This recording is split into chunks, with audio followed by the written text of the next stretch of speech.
$500,000, 8 days, the world's best experts, and a car that still wouldn't start. Vanessa Sterling built $1 billion empire before her 30th birthday, but she couldn't fix the one thing that mattered most to her.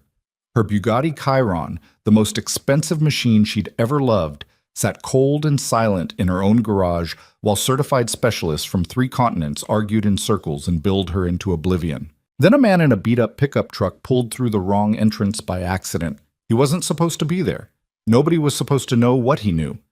And by the time anyone understood who Caleb Hayes really was, everything had already changed. Drop a comment with your city right now. Let's see how far this story travels. Hit like and stay until the very end.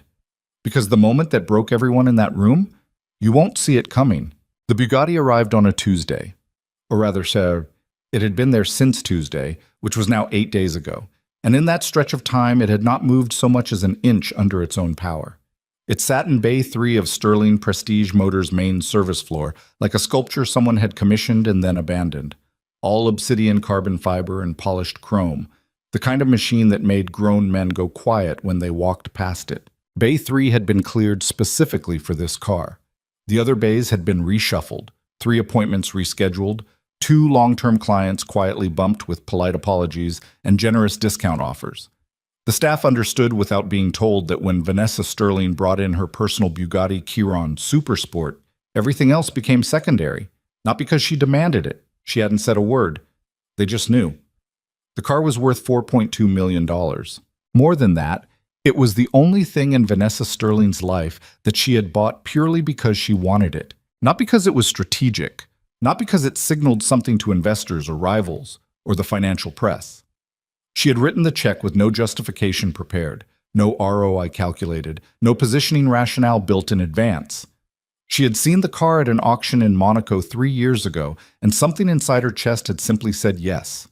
A full-body yes that bypassed every analytical circuit she had spent a decade sharpening. For a woman who made every major decision through a lens of cold calculation, that moment had embarrassed her a little. She had bought the car anyway. Now it sat in her garage, dead. Vanessa was at her standing desk on the 4th floor when Marcus, her operations director, knocked twice and pushed the door open without waiting. He had worked for her for 6 years. He knew she didn't like being interrupted before 10, and he did it anyway, which told her immediately that whatever he was carrying wasn't good. "Kane's team," he said, stopping 3 feet inside the doorway. "They want another authorization."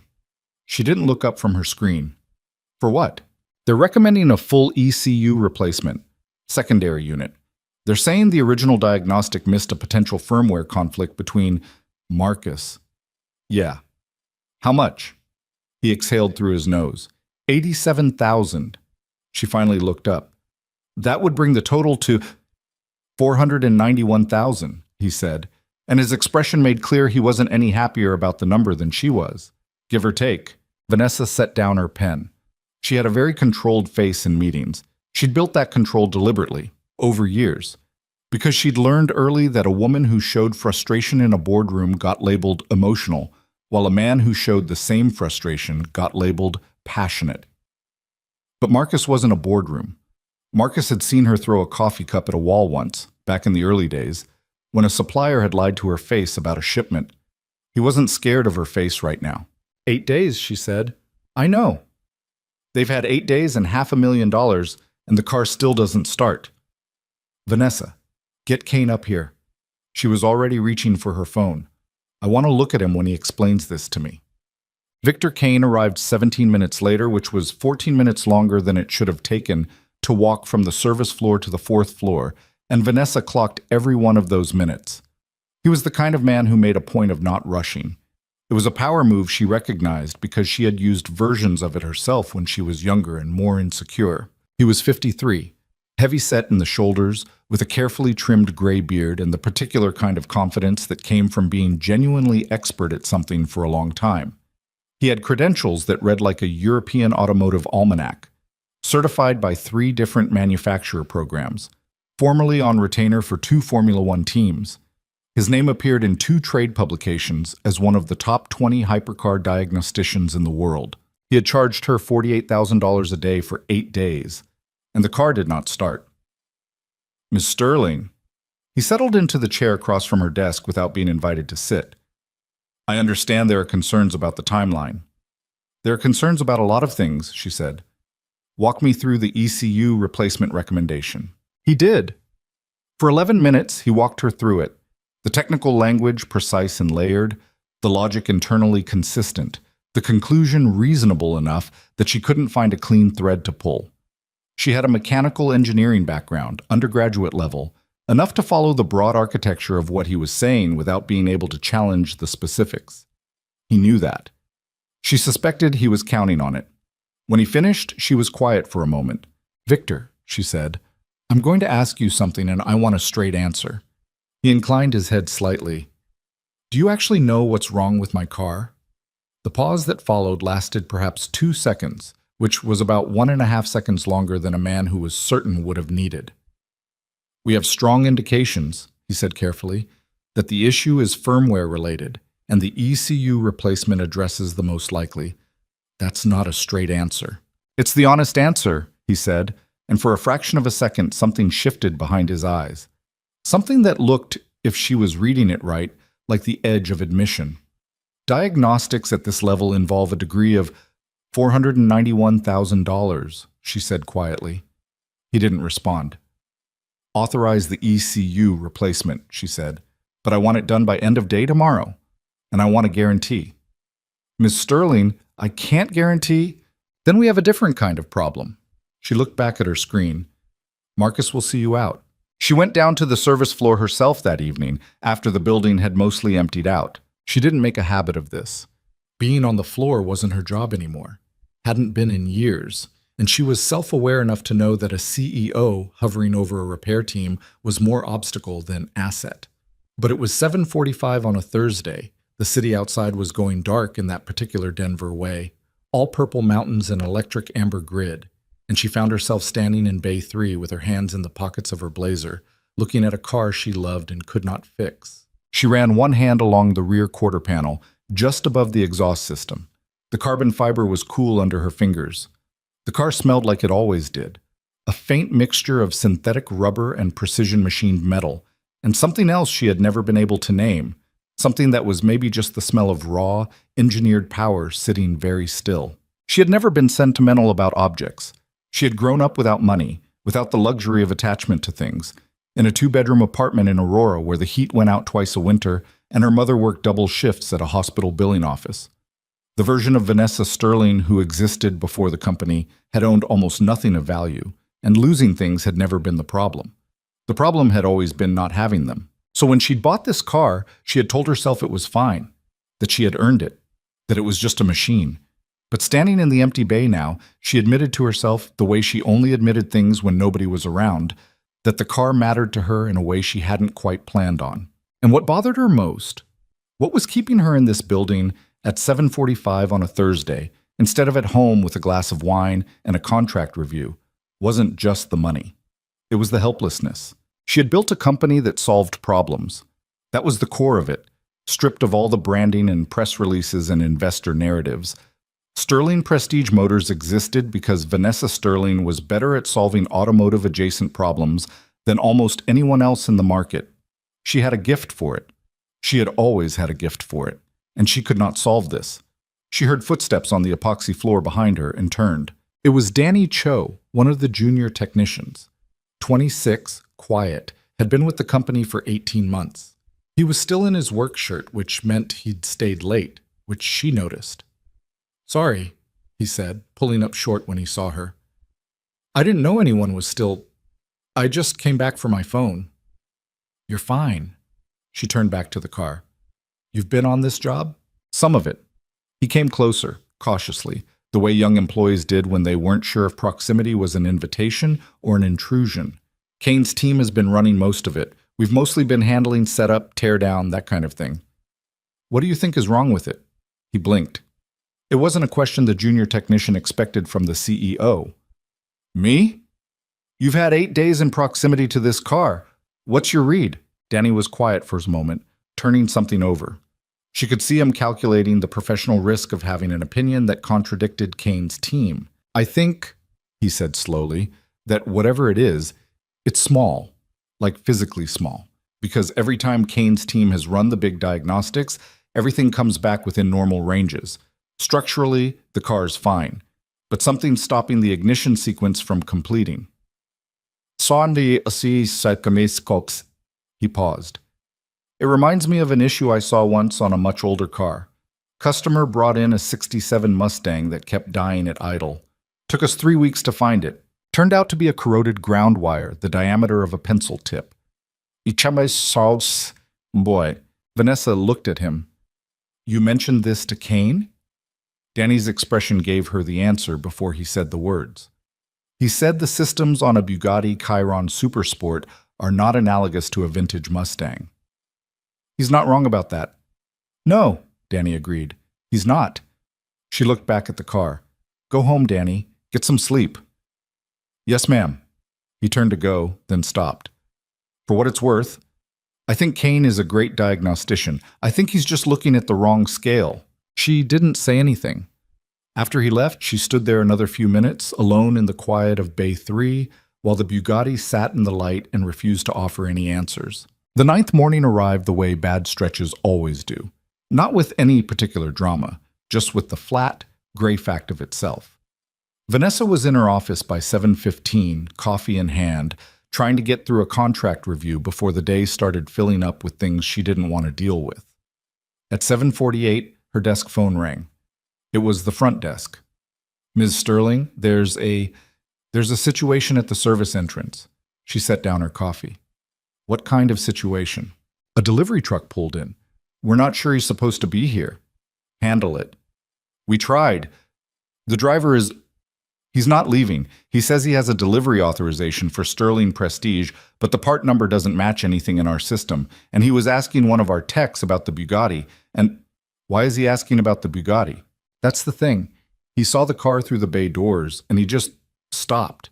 He asked Danny what was wrong with it, and Danny told him it had been down for 8 days, and now the driver is saying he might know what the problem is, and Victor Kane is... Ms. Sterling, Mr. Kane is very upset. Vanessa was already standing up. Don't let anyone move that truck, she said. I'll be down in 2 minutes. She heard Kane before she reached the bottom of the stairs. His voice carried across the service floor with the particular resonance of a large man who was accustomed to being the authority in any room and was currently having that authority questioned. She pushed through the door from the stairwell and took in the scene in approximately 3 seconds. Victor Kane, standing with his arms crossed and his face flushed, talking not to a man in a faded olive work jacket who was holding a paper delivery manifest and listening with the particular patience of someone who had been in this position before and wasn't particularly rattled by it. The man was maybe 32, 33, medium height, lean in the way that came from actual physical work rather than a gym. Dark hair that needed a cut. His jacket had a small embroidered logo on the chest. Hayes Auto, something, the lettering too small to read from across the floor. His work boots were the kind that had been resoled at least once. He was looking at the Bugatti, not at Kane, not at the other technicians who had formed the loose, uncomfortable semicircle that people form when there's a confrontation they don't know how to leave. He was looking at the car, specifically at the rear section, at the exhaust housing and what was visible of the undercarriage around it, with the focused, unhurried attention of someone working through a problem in their head. Don't care what you think you saw, Kane was saying, because I am telling you, we have run every standard and non-standard diagnostic protocol on that vehicle, and the suggestion that a secondary ground issue could have been overlooked by... I didn't say overlooked, the man said, without looking away from the car. His voice was calm and unhurried, a Colorado accent, the kind that had some flatness to it. I said it might not show up in standard diagnostics. There is no diagnostic protocol that would miss a ground failure there is on this production run. Kane stopped. The room went quiet in the way rooms go quiet when something unexpected cuts through noise. Vanessa stepped forward. Who are you? The man finally looked away from the car. His eyes found her, and she noticed they were a very direct shade of brown. Not warm, exactly, but attentive, like someone who was used to reading situations quickly. Caleb Hayes. I run a shop out in Evergreen. I had a parts delivery scheduled for a Sterling Prestige location on Commerce. I think I got sent to the wrong address. This is the Glen Arm location, she said. Yeah, I figured that out. He looked down at the manifest in his hand, then back up. I'm sorry for the confusion. I can get out of your way. Wait! She looked at Kane, then back at Caleb. You said this production run. That's right. What do you know about this production run? Kane made a sound. Not quite a laugh, something more dismissive. Miss Sterling, I really don't think… Victor. She said it quietly, without heat. And he stopped the way people stopped when they understood that the temperature had changed and the conversation was no longer going in a direction they controlled. She looked at Caleb. Answer the question. Caleb Hayes looked at the car for a moment, then back at her. This is a Chiron Supersport, he said. Which specific build year? 2021, Danny said from the edge of the group. Something shifted in Caleb's expression. A small recognition, like a key finding a lock. 2021 Supersport. You know what production window? Q2, Vanessa said. April through June. Why? He nodded slowly. Q2 2021. That's the window I was thinking of. He looked at her steadily. There's a secondary ground configuration in those cars that isn't in the standard Bugatti service manual. It's a modification that went in during that production window because of a late engineering change to the ignition sequencing system. The change was documented internally, but it never made it into the public service documentation before the manuals were finalized. The service floor was completely silent.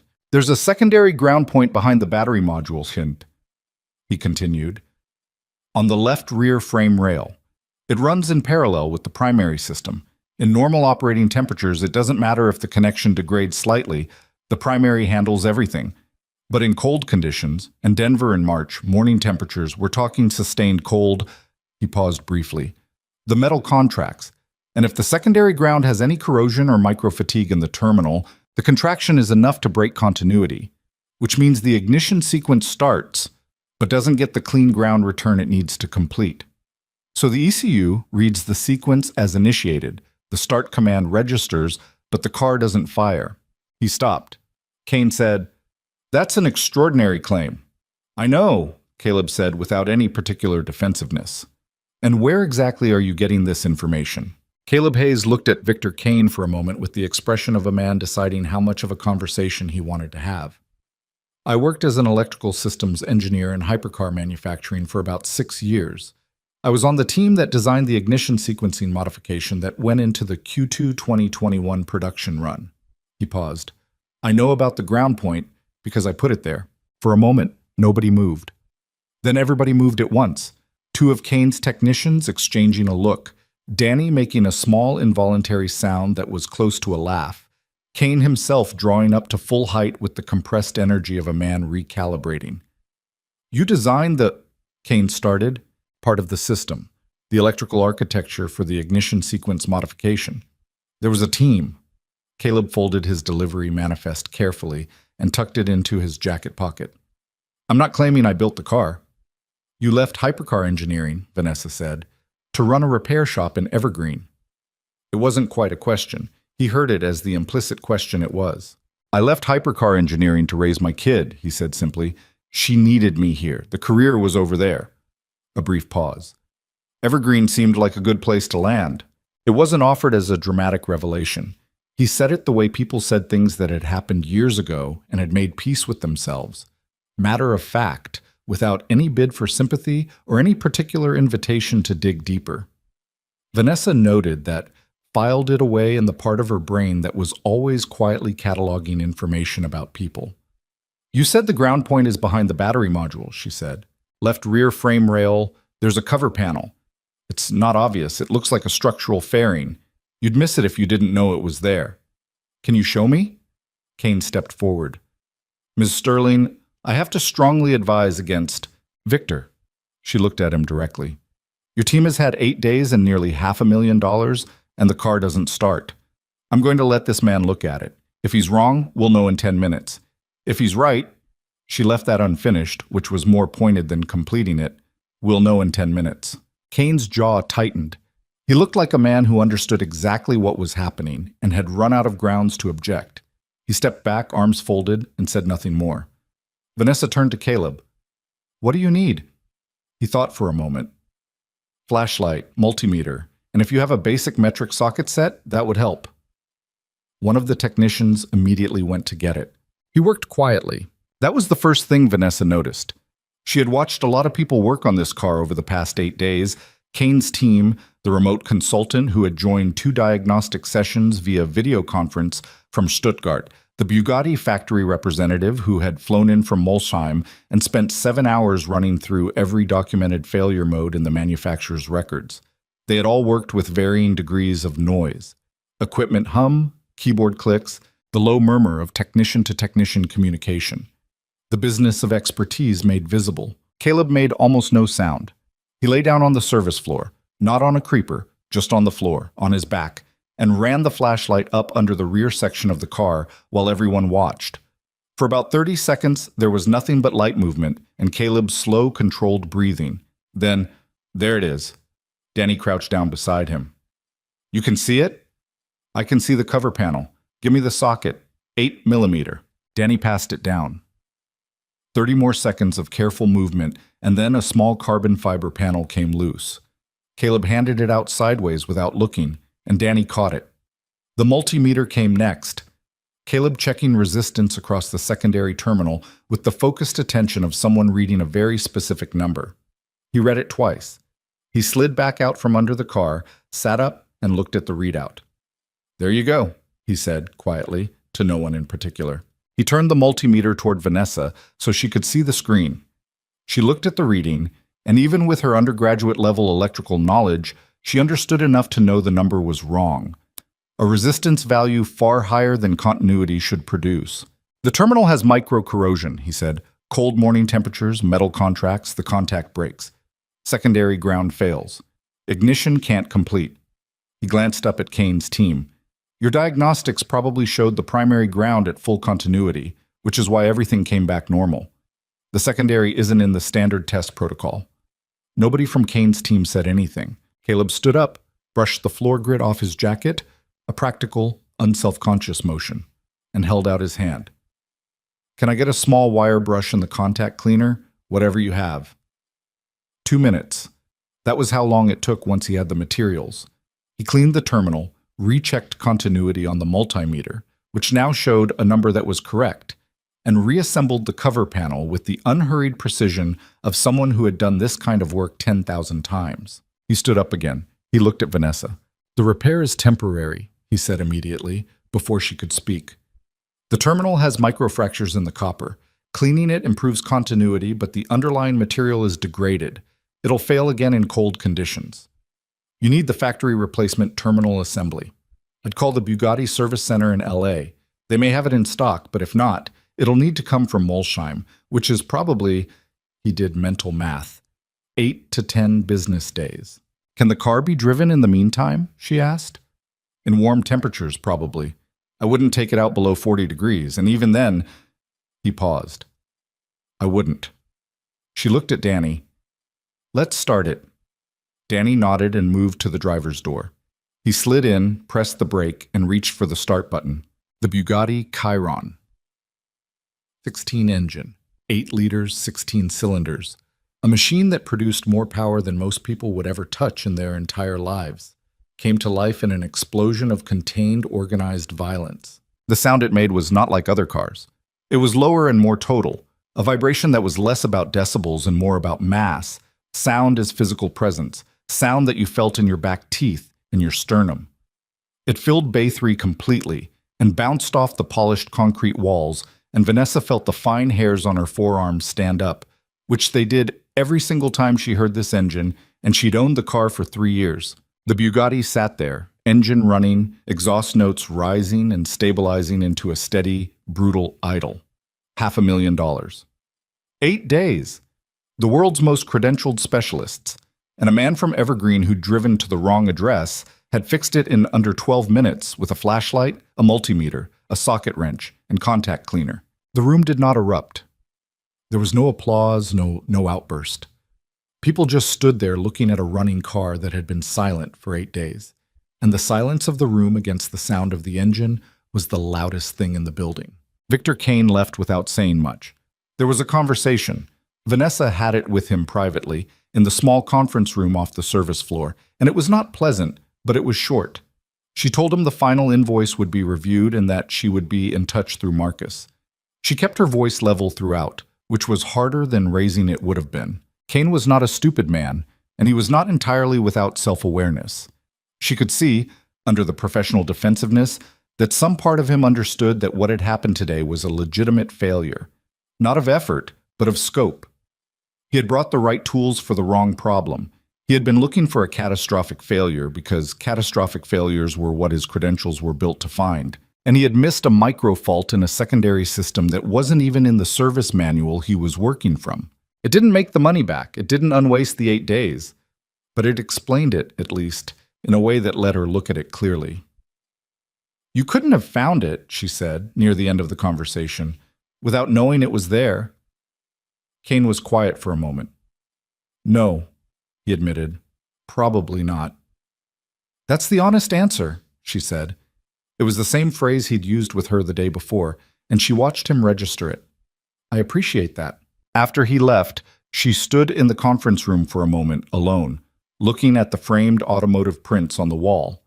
A Lamborghini Miura, a Gulf livery GT40, a Ferrari 250 GTO, and tried to locate the feeling underneath the day.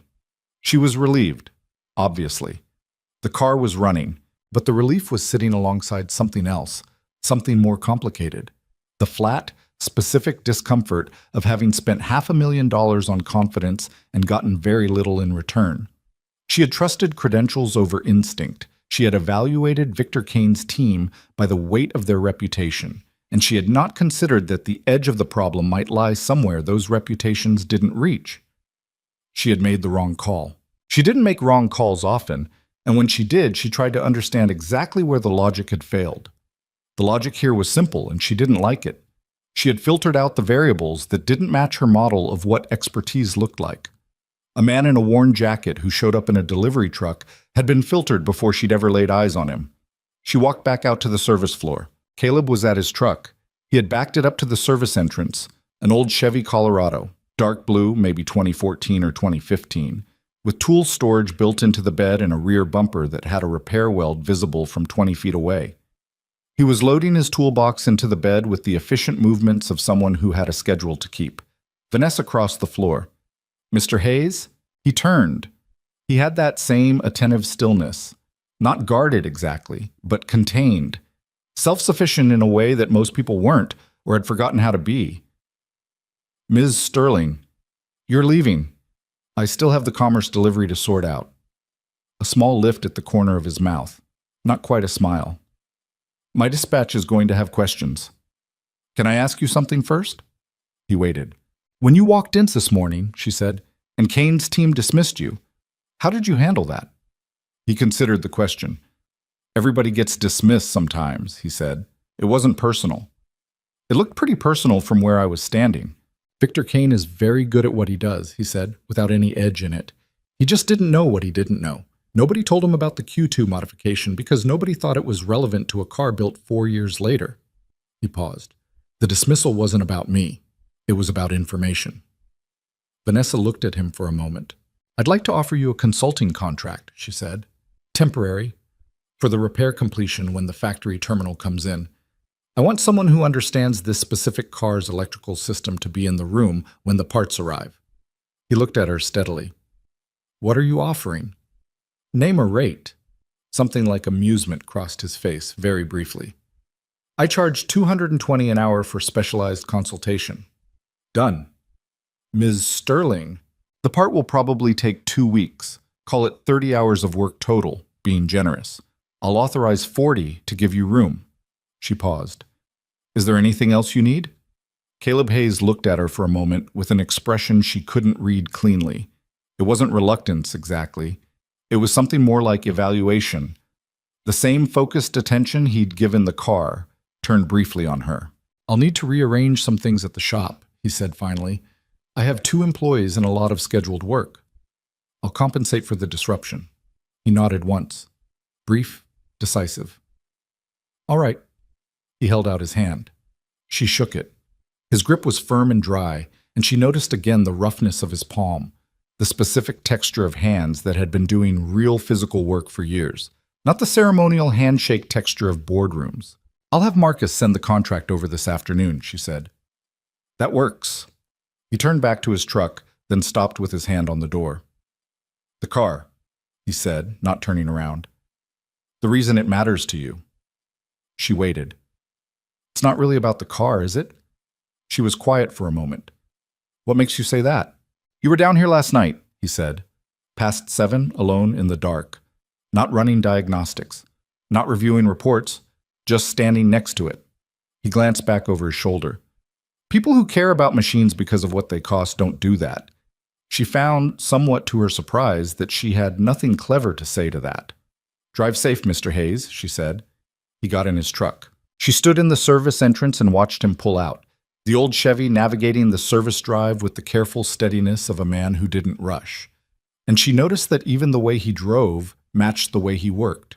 No wasted motion, no performance, just the direct and economical movement of someone who knew exactly where he was going and had no reason to pretend otherwise. The sound of the truck faded.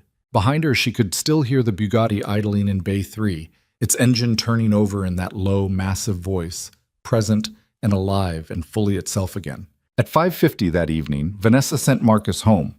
Then she called down to the floor and told the closing technician to leave the Bugatti running for another 30 minutes before shutting it down, just to let the engine fully warm through. Then she sat at her desk in the evening quiet of the 4th floor and looked at the contract Marcus had drafted for Caleb Hayes, which had come back signed, scanned, and emailed at 3:47 p.m., which was faster than most people turned around contracts from Fortune 500 legal teams. The signature was unassuming. Just his name, written in the slightly compressed handwriting of someone who had spent years filling out work orders. She thought about what he'd said. People who care about machines because of what they cost don't do that. She thought about the 9 days she'd spent trying to fix this car through channels she trusted. Credentials, reputation, pedigree, the architecture of expertise she had learned to navigate through 2 decades of building a business. She thought about the $500,000 she had paid for confidence that had not been equal to the problem. And then she thought about a man in a delivery truck who had stopped walking because he recognized something nobody else in the building did. Not because of prestige, not because of positioning, because he had built that thing once, in another life, and he still carried the knowledge of it with him like a tool he hadn't put down.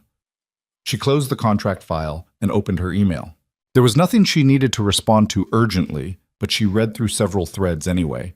Not because they needed her attention right now, but because work was what she did with silence, had always been what she did with silence, going back to a 2-bedroom apartment in Aurora, where silence had usually meant something was wrong and staying busy had meant you were fine. She was aware, in a low-level background way that she didn't fully examine, that she was looking forward to the parts arriving from the factory, that she was looking forward to the next 30 or 40 hours of consulting time.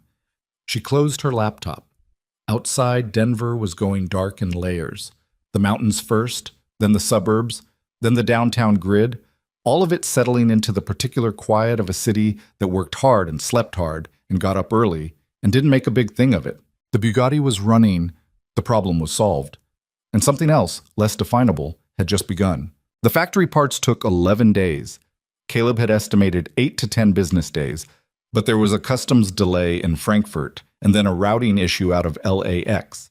And the terminal assembly didn't arrive at Sterling Prestige Motors until a Tuesday morning, 11 days after the temporary repair, packed in a matte black case with Bugatti's logo embossed on the lid in silver that had probably cost more to design than most people spend on a used car. Marcus called Caleb at 8:15 that morning.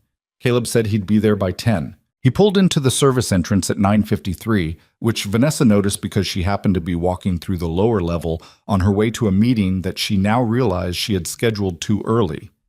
He was wearing the same olive work jacket, or one identical to it, she couldn't be certain, and he had a thermos in his hand and that same unhurried quality of movement, like a man who had decided some time ago that rushing was mostly theater and had stopped performing it. She almost kept walking. The meeting was real and the people in it were waiting, and she had an agenda that needed covering. Instead, she stopped at the edge of the service floor and watched him cross to Bay 3, where Danny was already waiting with the parts case open on a work table. She was 3 minutes late to the meeting. She didn't mention why, and Marcus, who had seen her arrive from the hallway window, was tactful enough not to ask. The repair took 4 hours and 20 minutes. She knew this because she checked the floor camera log that evening, not out of surveillance instinct, but out of the same low-level attention she'd been giving to anything involving Caleb Hayes since the morning he'd fixed her car in 12 minutes, and then told her, without being unkind about it, that she'd been standing in her own garage in the dark because she was lonely for something she couldn't name. He hadn't used those words. She wasn't sure he'd meant it that way, but that was what she'd heard, turning it over in the days since, and she was self-aware enough to know that you didn't keep turning something over unless it had caught on something real. The repair log showed 4 hours and 20 minutes of careful, methodical work. No drama. No extended conference calls to Stuttgart. No emergency authorizations. Just Caleb and Danny working through the replacement procedure with the unhurried focus of people who understood what they were doing and didn't need an audience to do it. When she came down to the floor at 3:30, the Bugatti was running again. Not as a test this time, but fully, confidently, the engine settled into its idle like a conversation you'd been waiting to resume. Caleb was at the work table writing up his notes. He wrote them by hand in a small notebook with a worn cover, which she noticed because it was unusual and because it was very him. "How'd it go?" she asked. He looked up. "Clean installation, terminal seated correctly, continuity confirmed across both ground points. I'd recommend a cold weather test drive before you take it out in anything under 40 degrees, just to verify the ground return under thermal contraction. But the car is solid." He paused. "Danny did good work." "He did," she agreed, and she meant it as more than reflex because Danny had told her himself, after the first repair, that he'd learned more watching Caleb work for 4 hours than he had in 6 months of Kane's team running diagnostics in the same bay. "I'll make sure he knows you said that." "He already knows," Caleb said. "I told him." She looked at him for a moment. "Most consultants don't bother." "Most consultants aren't trying to get better," he said, without any particular weight to it, and went back to his notes. She sat down on the stool across the work table from him, which was not something she usually did. She didn't usually sit in service bays in the middle of the afternoon when she had a full inbox waiting upstairs. She sat down anyway. "Can I ask you something?" He capped his pen. "Sure." "The shop in Evergreen, how long have you been running it?" 6 years in August. You went from designing electrical systems for Bugatti to running a general repair shop in a mountain town." "Yep." "That's a significant gear change." Something moved across his face, not quite amusement, not quite anything else. "You could call it that." "What would you call it?" He was quiet for a moment, looking at his notebook rather than at her, and she had the impression he was deciding not how much to say, but how to say what he'd already decided to say. "I'd call it necessary," he said finally. "I was good at the engineering work, really good at it, but it required a certain kind of life. You're in Europe most of the year. You're in the lab or the test facility or on the road between the two. You're available when the project needs you available, which is most of the time." He paused. "My wife died when my daughter was 2 years old, and the life that was fine when it was just me and Elena, my wife, it stopped being fine the minute it was just me and Lily." He said both names with the particular care of a man who had learned to say difficult things plainly because plainness was less dangerous than the alternative. Lily needed a father who came home at the same time most days. Who was there for the school stuff and the sick days and all the ordinary things that don't look like much until you're the one responsible for them and you understand that they're actually everything? He looked up. "So I came home, built the shop, and that was the right call." "Do you miss it?" she asked. "The engineering work?" He considered that honestly, which she appreciated. She had met a lot of people who answered that kind of question without actually considering it. The reflexive, "No, this is better," that was more armor than answer. "Sometimes," he said, "when I see a car like this," a brief glance toward the Bugatti, "and I know what's underneath it, there's a part of me that misses being inside that problem at that scale. The complexity, the way everything has to talk to everything else, and the margin for error is basically zero." He paused. "But I don't miss the life around it, and you can't have one without the other." "No," she said, "you can't." They were quiet for a moment. The engine idled between them. "How old is she now?" Vanessa asked. "Your daughter." 8. And his face did something different when he said that, not the careful, contained expression he wore for most things, but something more direct and unguarded. 8.5, she'd tell you. The half matters a lot at 8. Vanessa smiled before she could decide whether to. What's her name? Lily. You mentioned that. Yeah. He picked up his pen again, turned it in his fingers without writing anything. She wants to be a marine biologist. Last month she wanted to be a veterinarian. Before that, a race car driver, which, given my history, that one made me laugh. A small pause. She changes her mind every few weeks. I think that's probably healthy. Probably, Vanessa agreed. She thought about herself at 8.5. What she had wanted to be. She had wanted to be a mechanic, which was not something she had told many people, because it had started as a genuine interest. She'd spent hours in the parking garage of her apartment complex watching the building superwork on his Oldsmobile, and had somewhere turned into something more urgent. The way interests in childhood sometimes metabolized into ambitions when the world made it clear that ambition was the only available route out of a particular kind of small life. I should let you get back, she said, standing. I'm done, he said, just finishing the notes. She picked up her lanyard from the table where she'd set it without thinking. I'll have Marcus cut the final check today. Appreciate it. She was almost to the door when she heard him say her name. Not Ms. Sterling, just Vanessa, which was the first time he'd used it, and it stopped her in a way that surprised her. She turned. He was looking at her with that same direct, attentive expression, not guarded and not performing anything. The car drives better than you think, he said. You should take it out. She looked at him for a moment. It's 46 degrees outside. 46 is fine, he said. I said 40. She turned back toward the door, but she was smiling, and she was fairly certain he could see it from behind. She took the Bugatti out that evening. She drove south on I-25 until the city thinned out and the mountains went dark and massive against the last of the sky, and she pushed the car up to 115 on a clear stretch before backing off, and the engine sounded like something alive and certain of itself. And she thought about Caleb Hayes sitting in her service bay writing repair notes by hand in a worn notebook and saying the half matters a lot at 8 with the kind of unselfconscious love that people usually hid better than that. She drove home with the windows cracked and the heater on and felt for the first time in a while like something had been put right that she hadn't known was crooked. The check cleared the next morning. He didn't send a thank you email, which she also noted, because most people sent thank you emails after a check that size. And the ones who didn't were either rude or self-sufficient, and he was very clearly the latter. 3 days later, she called the shop in Evergreen. She had a reason ready. A question about the cold weather test drive, something specific about the ground return under sustained low temperatures. And it was a real question, not entirely invented, but she was also aware in the back of her mind where she kept the honest accounting of her own motivations, that the question could have been emailed and she was calling instead. He answered on the third ring. Hayes Auto. It's Vanessa Sterling. A beat. Hey. Not surprised exactly, but something, adjusting. Everything all right with the car? The car is fine, she said. I took it out Wednesday evening, ran it to 115 on I-25 South, no issues. Ground return felt solid. She paused. I had a question about sustained cold. We're looking at a cold snap next week, forecasted lows around 18 degrees. You said don't take it below 40, which I understand, but I wanted to know if there's anything about garage storage I should adjust, temperature maintenance, anything specific to the ground terminal you replaced.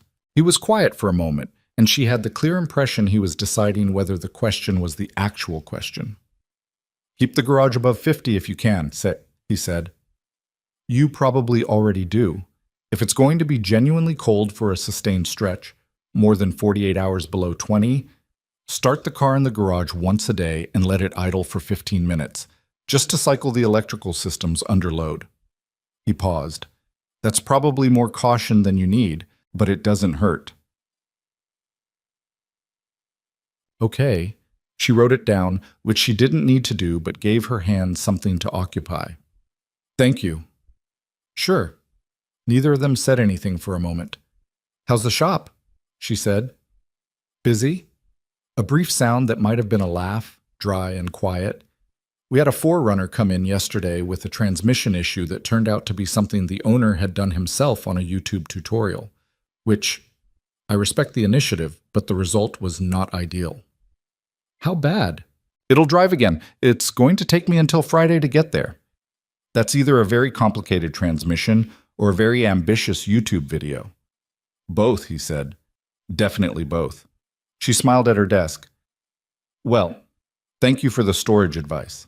Any time, he said, and she caught something in the word, a slight weight, almost a meaning that the word didn't usually carry.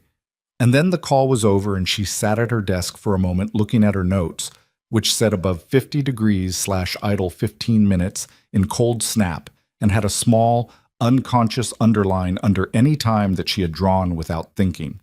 She closed the notepad. She opened her email. She had 43 unread messages and a board call in 2 hours and a vendor negotiation she'd been putting off for a week. And she was 30 years old and had a company worth somewhere north of $800 million and a Bugatti Chiron that ran like something alive.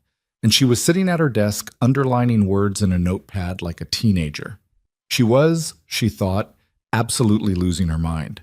She answered the 43 emails, but it took her longer than it should have. The cold snap arrived the following Monday, exactly as forecasted, dropping overnight temperatures to 16 degrees and keeping the daytime high below 28 for 4 straight days. Denver went gray and still in the way it did when the cold was serious. Less foot traffic downtown, the mountains invisible behind low cloud, the city folded inward. Vanessa followed Caleb's advice about the garage. She started the Bugatti each morning and let it idle for 15 minutes, sitting in the driver's seat in her coat because there was no reason to. But she did anyway, and each morning the engine turned over without hesitation, and the exhaust made small clouds in the cold garage air, and she thought about microfractures in copper terminals and how the smallest possible failure can stop the largest possible machine. She was thinking about that on the third morning, specifically, sitting in the idling Bugatti at 7:20 a.m. in her parking garage when her phone rang. It was a number she didn't recognize, a 303 area code, which was Denver Metro and its surroundings. Vanessa Sterling. It's Caleb. A pause. Sorry, Caleb Hayes. I wasn't sure if you'd have the number. She hadn't. She'd called the shop line before, not a cell. I've got it now. She paused. Is something wrong? No, nothing's wrong.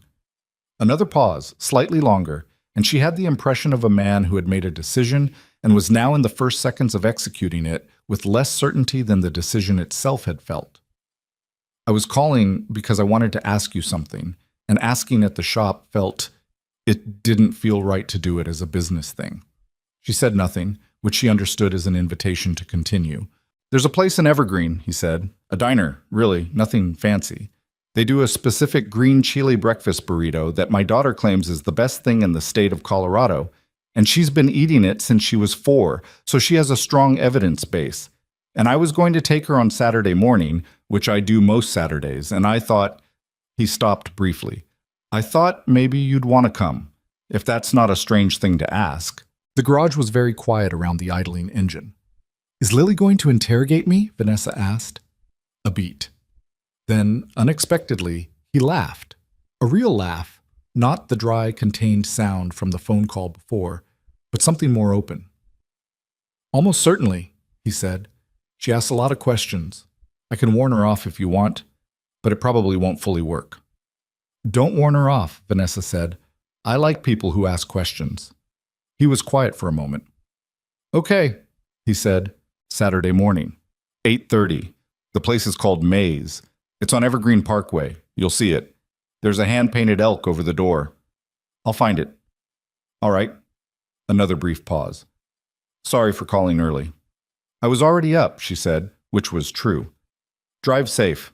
She hung up and sat for another minute in the Bugatti, listening to the engine idle in the cold garage, and felt the specific, slightly disorienting feeling of something that had been moving slowly and quietly, suddenly being in a different place than you'd expected it to be. She had not had breakfast with anyone who was not a business contact in approximately 2 years. She had not voluntarily spent time with a child since her cousin's kid's birthday party in 2022, which had lasted 45 minutes before she'd gotten an emergency call that she had probably answered a little too readily. Saturday was 4 days away. She found herself looking at the 4 days as an obstacle, which was new information about herself and not entirely comfortable. The 4 days passed. The way days passed when you were paying them too much attention. Slowly and with the particular dragging quality of time that knows it's being watched. She had a full week, genuinely. 2 new vendor negotiations, a capital allocation meeting with the board, a site visit to the Lakewood location that had been on the schedule for 3 weeks. Work filled the hours the way it always did, efficiently and completely. And she was good at her job and she knew it. And the days passed. On Friday evening, she sat on her couch with a glass of wine and her laptop open to a contract and the TV on low in the background. And she thought about what she was doing Saturday morning with a kind of uncomfortable clarity. Not about whether she wanted to go. She did, straightforwardly, in a way that she didn't have to analyze very hard. But about what she was doing in a larger sense, what she was walking into. She had dated over the years. She had had 2 relationships that had lasted more than 6 months, both of them with people in her industry or adjacent to it, both of them ending in the gradual, quiet way that things ended when 2 people were too busy and too self-sufficient to maintain the momentum that a relationship needed. She hadn't been devastated by either ending, which had told her something about herself that she hadn't been sure was good. She was not, by temperament, someone who leaned into the unknown. She calculated risk. She assessed variables. She made informed decisions.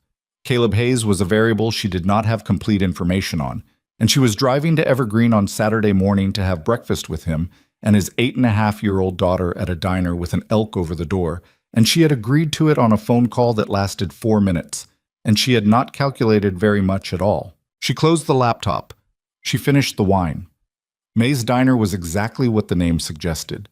A squat, warm-windowed building on Evergreen Parkway with a hand-painted elk sign above the door that someone had repainted at least twice, the colors slightly mismatched in layers visible up close.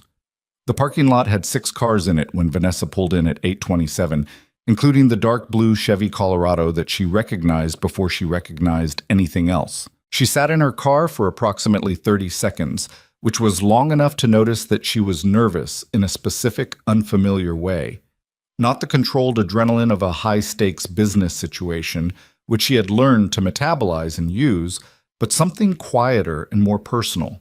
The anxiety of a situation that had no strategy she could prepare, no agenda, no leverage point. She got out of the car. The diner smelled like coffee and green chile and something fried, and it had that particular lived-in warmth of places that had been feeding the same community for 20 years. Caleb was in a corner booth, and across from him was a small girl with very dark hair in a messy ponytail and a blue fleece jacket with a whale on the pocket, who was coloring with a set of markers on a paper placemat and talking at the same time with the particular multitasking ease of someone who had been doing both since she learned to talk. Lily Hayes looked up when Vanessa came through the door. She had her father's eyes, that same direct, attentive brown, though on her face it read less as containment and more as open, unfiltered assessment. "Are you Vanessa?" she said, before Vanessa had taken 3 steps. "I am," Vanessa said. "Dad said you have a Bugatti." "Lily," Caleb said. "That's okay," Vanessa said, sliding into the booth. "I do have a Bugatti." Lily considered this with the seriousness of a scientist reviewing new data. "Is it the fastest kind?" "One of them." "How fast does it go?" "About 270 miles an hour, give or take." Lily's eyes went briefly, impressively wide. Then she looked at her father. "That's faster than the plane we took to see Grandma." "Commercial aircraft cruise at about 560, Caleb said. "She wins at altitude." "Oh." Lily seemed to accept the defeat of the comparison and went back to her coloring. "Dad says you run a car dealership." "A specialty dealership," Vanessa said. "We sell and service high-end cars, like Bugattis, among others." "But you own one." "I do." Lily looked up again. "Do you drive it to work?" Vanessa paused. The honest answer was no.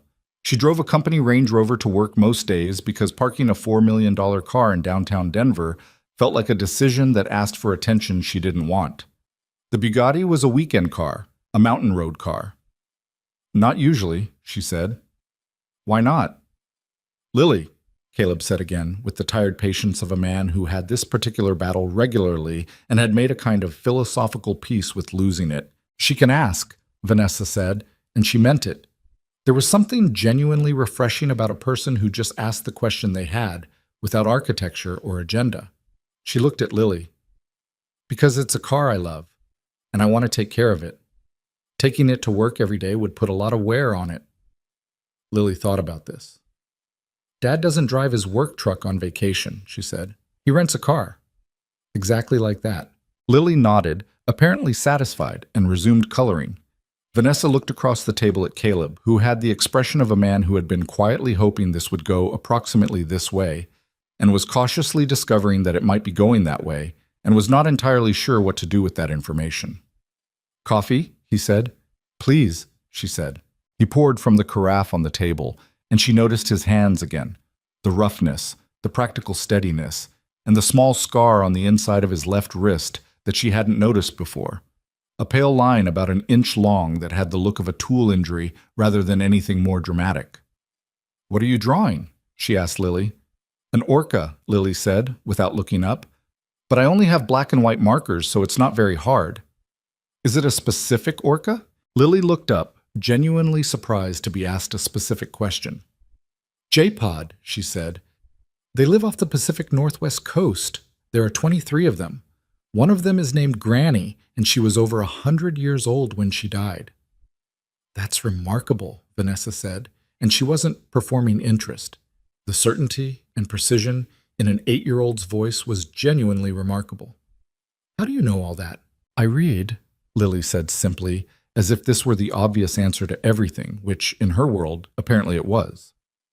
Vanessa felt something soften in her chest, unexpected and unannounced. She didn't examine it immediately. She had learned, with herself, that the fastest way to ruin something real was to look at it too directly before you understood what it was. She picked up the menu. What's good here besides the burrito? She asked Caleb. The biscuits, he said, and the coffee is actually better than it has any right to be. You don't look like a biscuit person. He raised an eyebrow. What does a biscuit person look like? I don't know, she said honestly. I just said it. He almost smiled. The corner of his mouth moved in that way it did. The minimal concession to amusement that was, she was starting to understand, his version of grinning. Get the biscuits, he said. You'll understand. She got the biscuits. He was right. The three of them sat in the warm booth while the morning went on outside and Lily finished her orca and started a second one. A blue whale this time, rendered impressively in blue marker with careful attention to scale.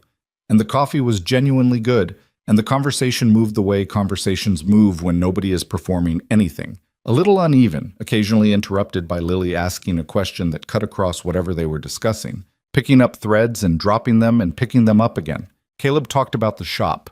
Not the version he gave clients, but the actual texture of it. The week's transmission job. A vintage Porsche 356 that a retired engineer in Evergreen had been bringing in every 3 months for 30 years and had somehow never fully restored, as if the restoration being unfinished was the point. A high school kid who'd come in asking to learn basic maintenance and who Caleb had started letting hang around on Saturday afternoons. Does he pay you? Vanessa asked. No, Caleb said. You're teaching him for free? Somebody taught me for free, he said. My uncle had a shop. I used to go there after school and hand him tools and he talked while he worked. I learned more in that shop than in any formal training. He paused. That kid is going to be a good mechanic if someone gives him a year of their time. I have a year. She looked at him across the table and thought about credentials and prestige and the architecture of expertise and about a man who drove to the wrong address by accident and fixed a $4 million car because someone had given him a year of their time a long time ago in a shop somewhere for free. That's a good thing to do, she said. He shrugged, which was not dismissal, but something closer to embarrassment. The specific discomfort of a person who did things because they were the right things to do and found being noticed for it slightly uncomfortable. It's not a big deal. It is, actually. He looked at her for a moment, and something in the look was different from the contained, attentive expression she'd come to expect. Something slightly less settled.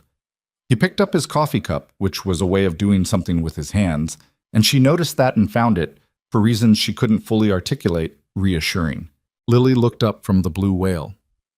"Are you coming back next Saturday?" she asked Vanessa, with the directness of someone who had not yet learned to disguise her actual questions as something else.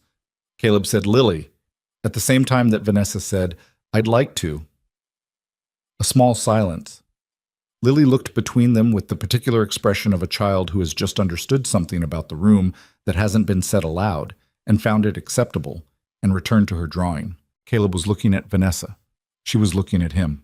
Outside the diner, the cold had eased slightly, the way it did in late March when winter was still present, but beginning to loosen its grip on the mountains, the air carrying the first thin suggestion of something else underneath.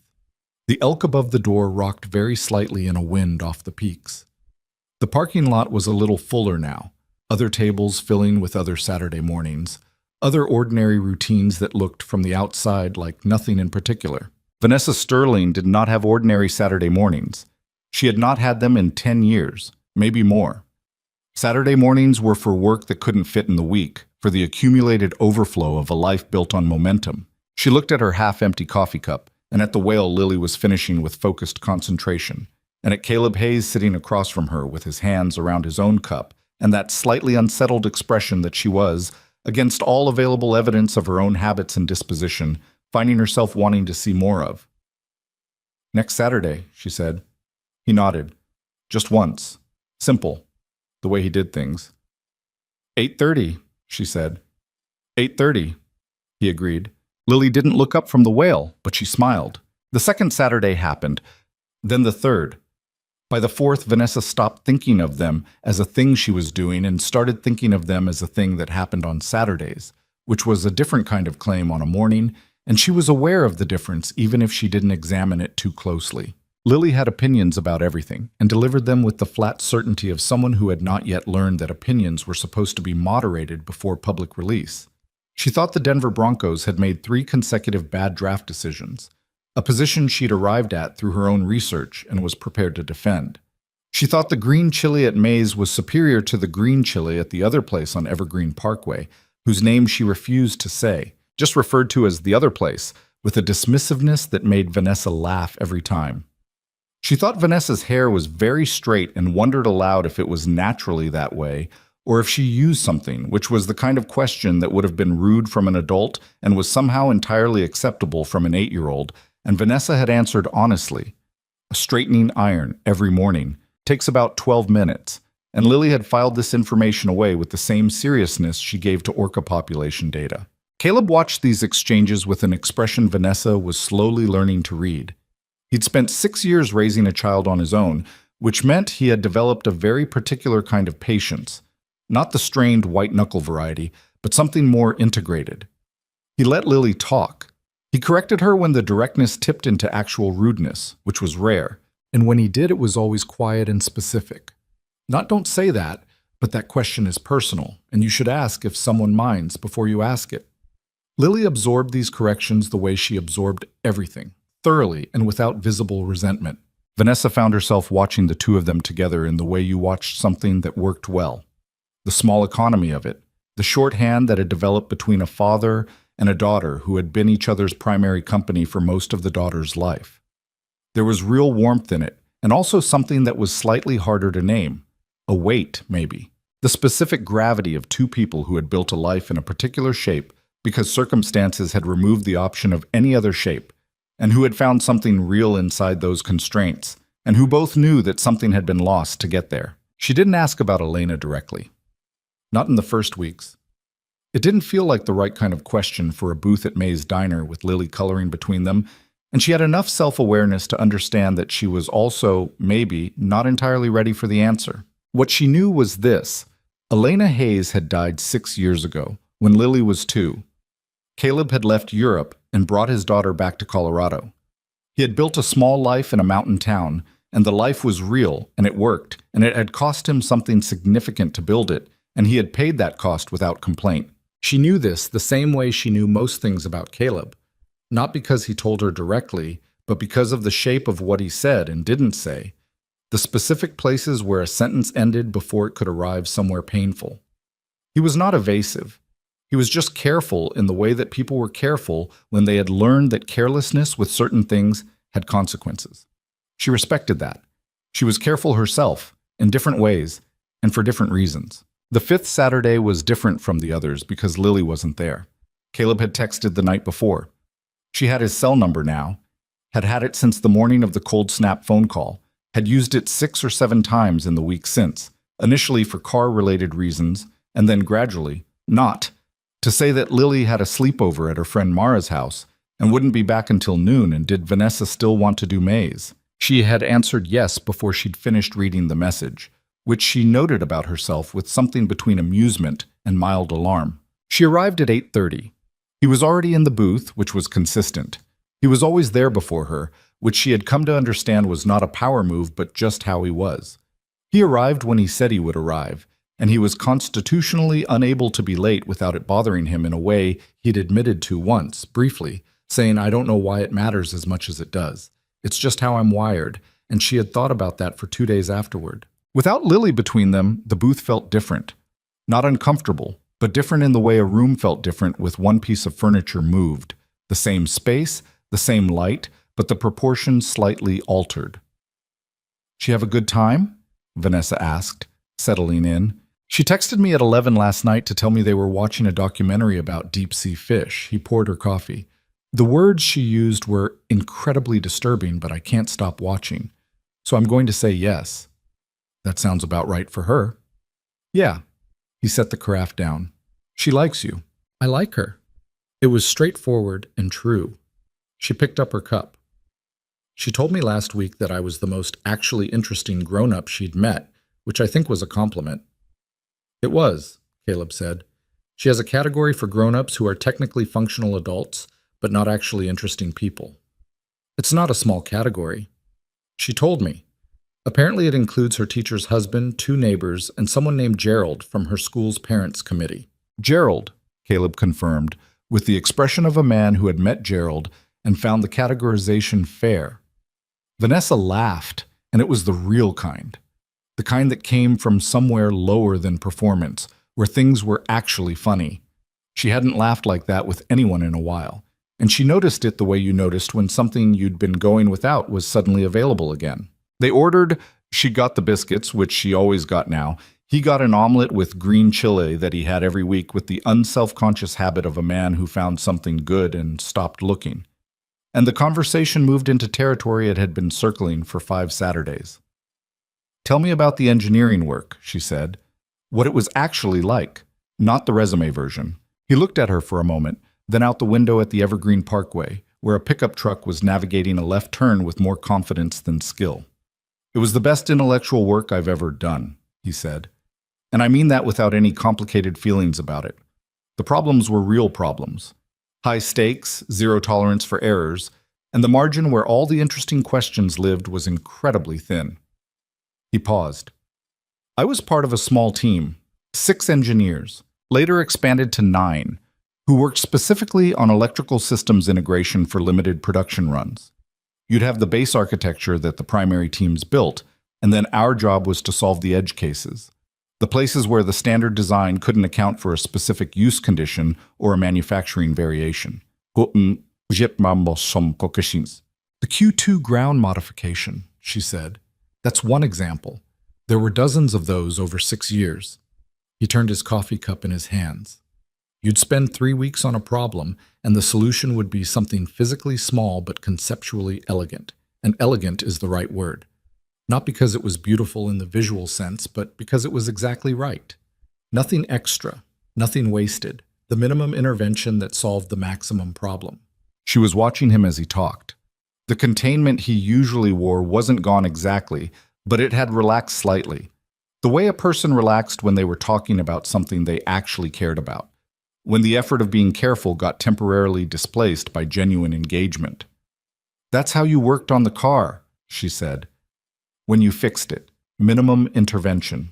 "That's always how you should work," he said. "Most people overcomplicate. It's usually not 100 things. It's usually one thing, and the difficulty is in being patient enough to find the one thing instead of throwing resources at the 100 things. Victor Kane threw resources at the 100 things. Victor Kane is very good at the 100 things, he said, and there was no satisfaction in his voice, which she had noticed before. He never landed on Kane with any pleasure. He just didn't have the right information. I had an unfair advantage. You built the car. Part of it, yeah. He stopped turning the coffee cup. I should have said something sooner, honestly. When Danny told me the car had been down for 8 days, I should have been clear about what I thought I was seeing instead of letting Kane dismiss the conversation before it started. She looked at him. You think that's on you? I let him redirect me, he said. I'm not used to dealing with that kind of dynamic anymore. The hierarchy thing, the credentials thing. In the shop, it's just me and the car. There's no one to defer to. But in that room with all those people, I defaulted to... He paused. I defaulted to not pushing. You pushed, she said. I watched you. Eventually. He shook his head slightly, not in self-pity, but in the specific annoyance of someone reviewing a decision they should have made differently. 8 days and $500,000. If I'd walked in that room and immediately said what I knew, instead of waiting for someone to give me permission to say it, he wouldn't have listened, Vanessa said. Kane, he wasn't listening when you did say it. I had to shut him down so you could get to the end of the sentence. Caleb was quiet for a moment. That's fair, he said. I'm not absolving you, she said. I'm just being accurate. She paused. You also can't know what you'd have done differently if you'd walked in the front door instead of the service entrance. Something shifted in his expression, and she realized she'd said something that landed somewhere specific. You heard about that, he said. I said it, she said, to you, the evening of the repair when you were leaving. I said if you'd come in through the lobby, I probably would have had security walk you out. He looked at her. You said probably. I was being generous with myself. She held his gaze. I would have. I filter by surface, same as everyone else. I tell myself I don't because I've been on the wrong side of that filter. I grew up without money. I know what it's like to be assessed and found insufficient before you've said a word. And I still do it. She paused. That bothers me. He was quiet for a moment with the particular stillness of someone actually listening rather than preparing a response. You recognized it, he said. That's not nothing. Recognizing a mistake after the fact is the minimum, she said. It's not a virtue. No, he agreed. But what you do with it after is... The food came. They ate, and the conversation moved, and the morning went on around them with the easy noise of a diner in full Saturday swing. The short order clatter from the kitchen, the low overlap of other people's conversations, the bell above the door every few minutes. It was ordinary in a way that Vanessa's life was not ordinarily ordinary, and she was aware of that, aware of sitting in it like something slightly unfamiliar that was becoming familiar. After the plates were cleared, Caleb refilled both cups and said without particular preamble, Elena was in automotive research. Vanessa looked up. Materials engineering, he said. She was working on composite structures for high-performance vehicles. We met at a conference in Turin. She was presenting research. I was there for a manufacturer meeting. He looked at his coffee. She was the smarter one, by a fair margin. Vanessa didn't say anything, which was the right call, and she knew it. She was 29 when she died, he said. Aneurysm. She went to sleep fine and she didn't wake up. There was no warning. He said it plainly, the way he said everything difficult. Not flatly, not with performed calm, but with the specific quality of a man who had told this story enough times to have made a kind of peace with its facts without making peace with what the facts meant. Lily was 22 months old. She doesn't remember her. Does she know about her? Vanessa asked. A lot, he said. I've made sure. There are photos everywhere in the house. I tell her stories, things Elena did, things she said, how she worked. I want Lily to know who her mother was, even though she can't remember her. He paused. It's imperfect. I know it's imperfect. She knows her mother through my version of her mother, which isn't the same thing. No, Vanessa said, but it's something real. He looked at her. Yeah, he said. It is. She thought about her own mother, still alive, still in Aurora, still working part-time at a medical billing office, even though Vanessa had offered to make that unnecessary approximately 15 times. Her mother had a specific, principled resistance to being taken care of that Vanessa both respected and found periodically infuriating. They talked on the phone on Sundays and saw each other for holidays and birthdays and occasional dinners that were warm and real and slightly effortful in the way that all family was effortful when you had both grown and changed, and the original shape of the relationship no longer quite fit. She had not told her mother about Saturday mornings at May's. She wasn't sure what she would say. She wasn't sure yet what she was doing, in any formal sense. She had 7 Saturdays of coffee and biscuits, and a small girl drawing marine mammals on paper placemats, and a man across the table who was the least performative person she had met in years, and no clear language for what to call any of it. "I want to ask you something," Caleb said, "and I want you to be honest, because I'm going to be honest, and it's easier if we're both doing the same thing." She put down her cup. "Okay." "I'm not good at this," he said. Whatever this is, I haven't done it in 6 years. And before that, I wasn't doing it as a single parent with a kid who asks everyone she meets about their cars. And I don't move fast, and I'm not always easy to talk to, and I have a life in Evergreen that is mostly defined by the shop and my daughter, and those things are not going to change. He said all of this looking at her directly, with the specific kind of discomfort of a man saying something necessary despite the discomfort. "I'm not saying that to warn you off. I'm saying it because you should know what you're actually looking at." She looked at him for a long moment. "I'm not good at this either," she said. "I'm bad at slowing down. I'm bad at prioritizing anything that doesn't have a measurable outcome. I work too much. I know I work too much, and I've never cared enough to fix it. I have a company that consumes most of my available energy, and I find it genuinely satisfying to an extent that probably isn't normal." She paused. "I'm also not easy to talk to. I've been told I'm intimidating, which I think sometimes means I don't perform enough uncertainty, and I'm not going to start." Something that was almost a smile. "I don't want you to." "I know," she said. "That's part of the thing."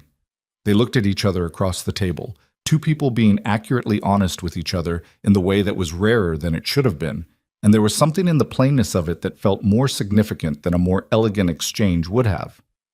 "Okay," Caleb said. "Okay," Vanessa said, which was not a declaration of anything in particular, and was, at the same time, clearly something. She drove back to Denver with the windows down despite the cold, because the air off the mountain smelled like cold pine and something clean, and she thought about the way he'd said Elena was in automotive research as the opening of a door she had not pushed, but that he had opened anyway, and she understood that the opening of that door had cost him something, and that it was offered as something real.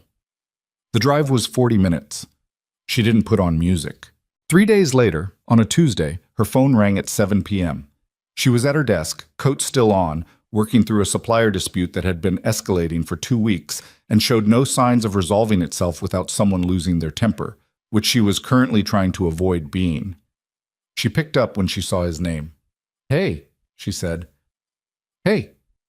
A pause. "Bad time?" "I'm in the middle of something annoying, but I'm glad for the interruption. What's up?" "Lily wants to know if you'd want to come to her school's science fair on Thursday evening."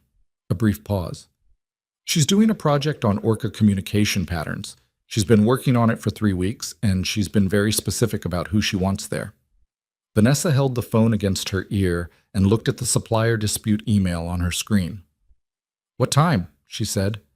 6 o'clock. It's at Bear Creek Elementary. The fair runs until 8. She had a board prep call on Thursday at 6, which she had scheduled herself and which Marcus had sent 3 reminders about. "I'll be there," she said. She moved the board prep call to 5 a.m. Friday, which Marcus discovered at 6:45 a.m. Wednesday, and which he documented in his notes as the evergreen effect, a term he used only in his own private records and never once said aloud. The science fair was in a gymnasium that smelled like all school gymnasiums smelled, floor wax and rubber soles, and the particular compressed energy of a space that held loud, running children most hours of the day. The projects were on folding tables along the walls, each one with a trifold display board and the specific handwriting of elementary schoolers who had been working very hard on their letters. Lily's project was at the end of the second row, and it was, in the blunt objective assessment of a non-parent with no stake in the outcome, significantly better than the projects around it.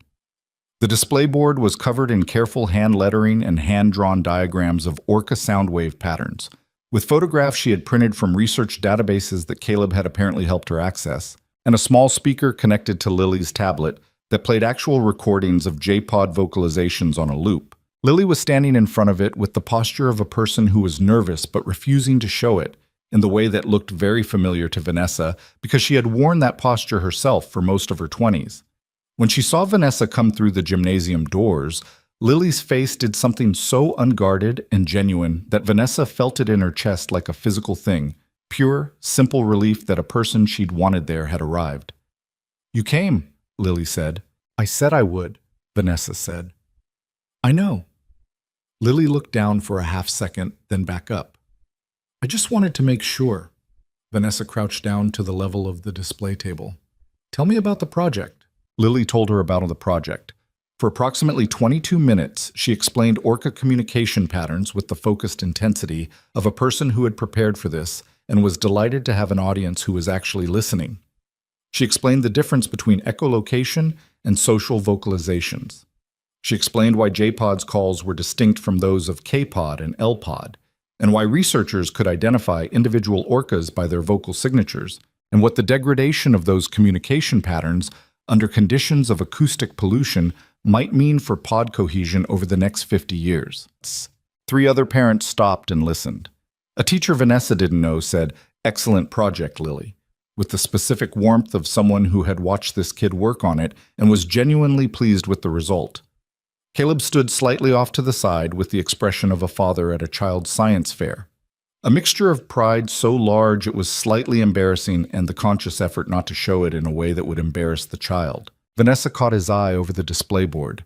He looked like a man who had made the right call about most things, standing in a gymnasium that smelled like floor wax, watching his daughter explain orca communication patterns to a CEO who had moved a board prep call to 5 a.m. to be here. She looked back at Lily, who was now explaining the specific frequency range of J-Pod calls, pointing at her diagram with a pencil. "And this," Lily said, tapping the diagram, "is what it sounds like when they find each other after they've been separated."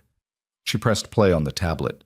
The sound that came out of the small speaker was unlike anything Vanessa had expected, high and complex and layered, something between a whistle and a song, rising and falling in patterns that were clearly not random. In the middle of a school gymnasium, surrounded by trifold poster boards and floor wax smell and parents checking their phones, it was startling in its specificity. The particular sound of something alive reaching through distance for something it recognized. Lily looked at her. "Do you like it?" she asked. "I really do," Vanessa said, and she meant it fully. In the way she meant most of what she said. She had never been much of a liar, which had served her professionally and made her social life occasionally complicated. Lily nodded, satisfied. "Most people think it's just noise," she said, "but it's not. They're saying something specific. You just have to learn to listen at the right frequency." Vanessa looked at her for a moment. She was 8.5 years old, and she had no idea what she'd just said. Caleb had heard it. He was looking at his daughter with that unguarded expression, the one that only came out around Lily, the one that bypassed all the containment. He looked up and found Vanessa looking at him. Neither of them said anything. After the science fair, the 3 of them walked to Caleb's truck in the school parking lot, Lily between them, talking about her competition chances. She assessed them at probably good, but Declan's volcano was actually pretty solid. And the cold night air came off the mountains in thin, clean waves, and Vanessa's heels on the parking lot asphalt were loud in the quiet, and she didn't care. At the truck, Lily climbed in and immediately looked for her markers in the back seat, conversation about the science fair already moving on to whatever the next thing was in her mind. Caleb stood at the driver's door and looked at Vanessa. "Thank you for coming," he said. "Don't thank me," she said. "I wanted to be here." He looked at her in the parking lot light, a single sodium vapor lamp that was doing its imperfect best, casting everything in a slightly warm, slightly inaccurate color.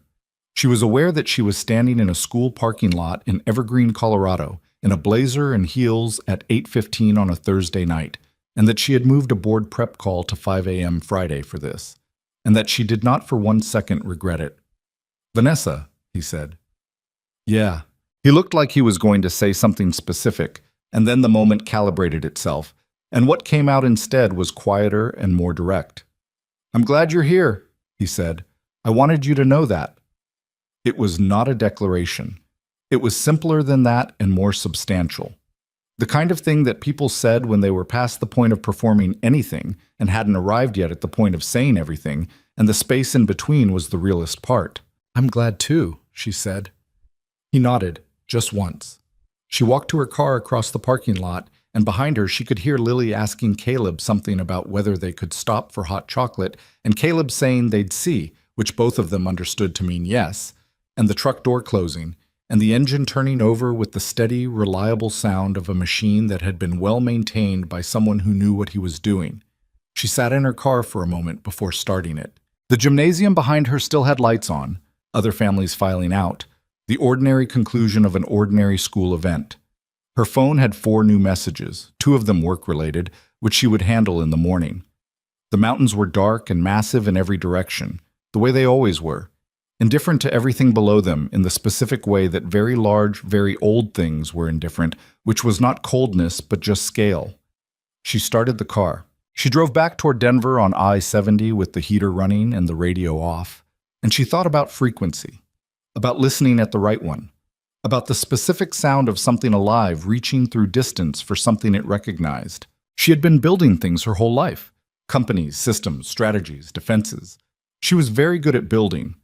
What she was less practiced at was the particular skill of arriving somewhere and simply staying, of choosing a place not because it was the next logical position in an upward trajectory, but because it was where something real was happening and you wanted to be inside it. She was 30 years old and she had an $800 million company and a Bugatti Chiron that ran clean in the cold, and she was learning, at this particular speed, what it felt like to want something that could not be built. It could only be allowed. She was working on the allowing. April came in difficult. It wasn't one thing. It was the accumulated pressure of a quarter that had been running harder than projected. 2 vendor contracts that needed renegotiating simultaneously, a staffing problem at the Lakewood location that had metastasized from a single manager issue into something more structural, and a private equity firm out of New York called Hargrove Capital that had been circling Sterling Prestige for 8 months and had, in the first week of April, stopped circling and started making formal moves. The Hargrove situation was the one that kept Vanessa at her desk past 10 most nights. They were not hostile. The overtures were professional, the language was collaborative, the numbers they were putting on the table were serious enough that her board had started using words like fiduciary responsibility in a way that meant they wanted her to take the meetings. She took the meetings. She sat across from men in Midtown hotel conference rooms, connected by video to Denver, and listened to their vision for Sterling Prestige's next phase, which was a vision that involved significant capital infusion and national expansion and a governance structure that would, in the careful language of their proposals, leverage Vanessa's operational expertise within a broader strategic framework. She had been in business long enough to translate that. It meant they wanted the company and were willing to let her run it, for a while, until they didn't need her to anymore. She told Marcus after the 3rd meeting that she wasn't selling.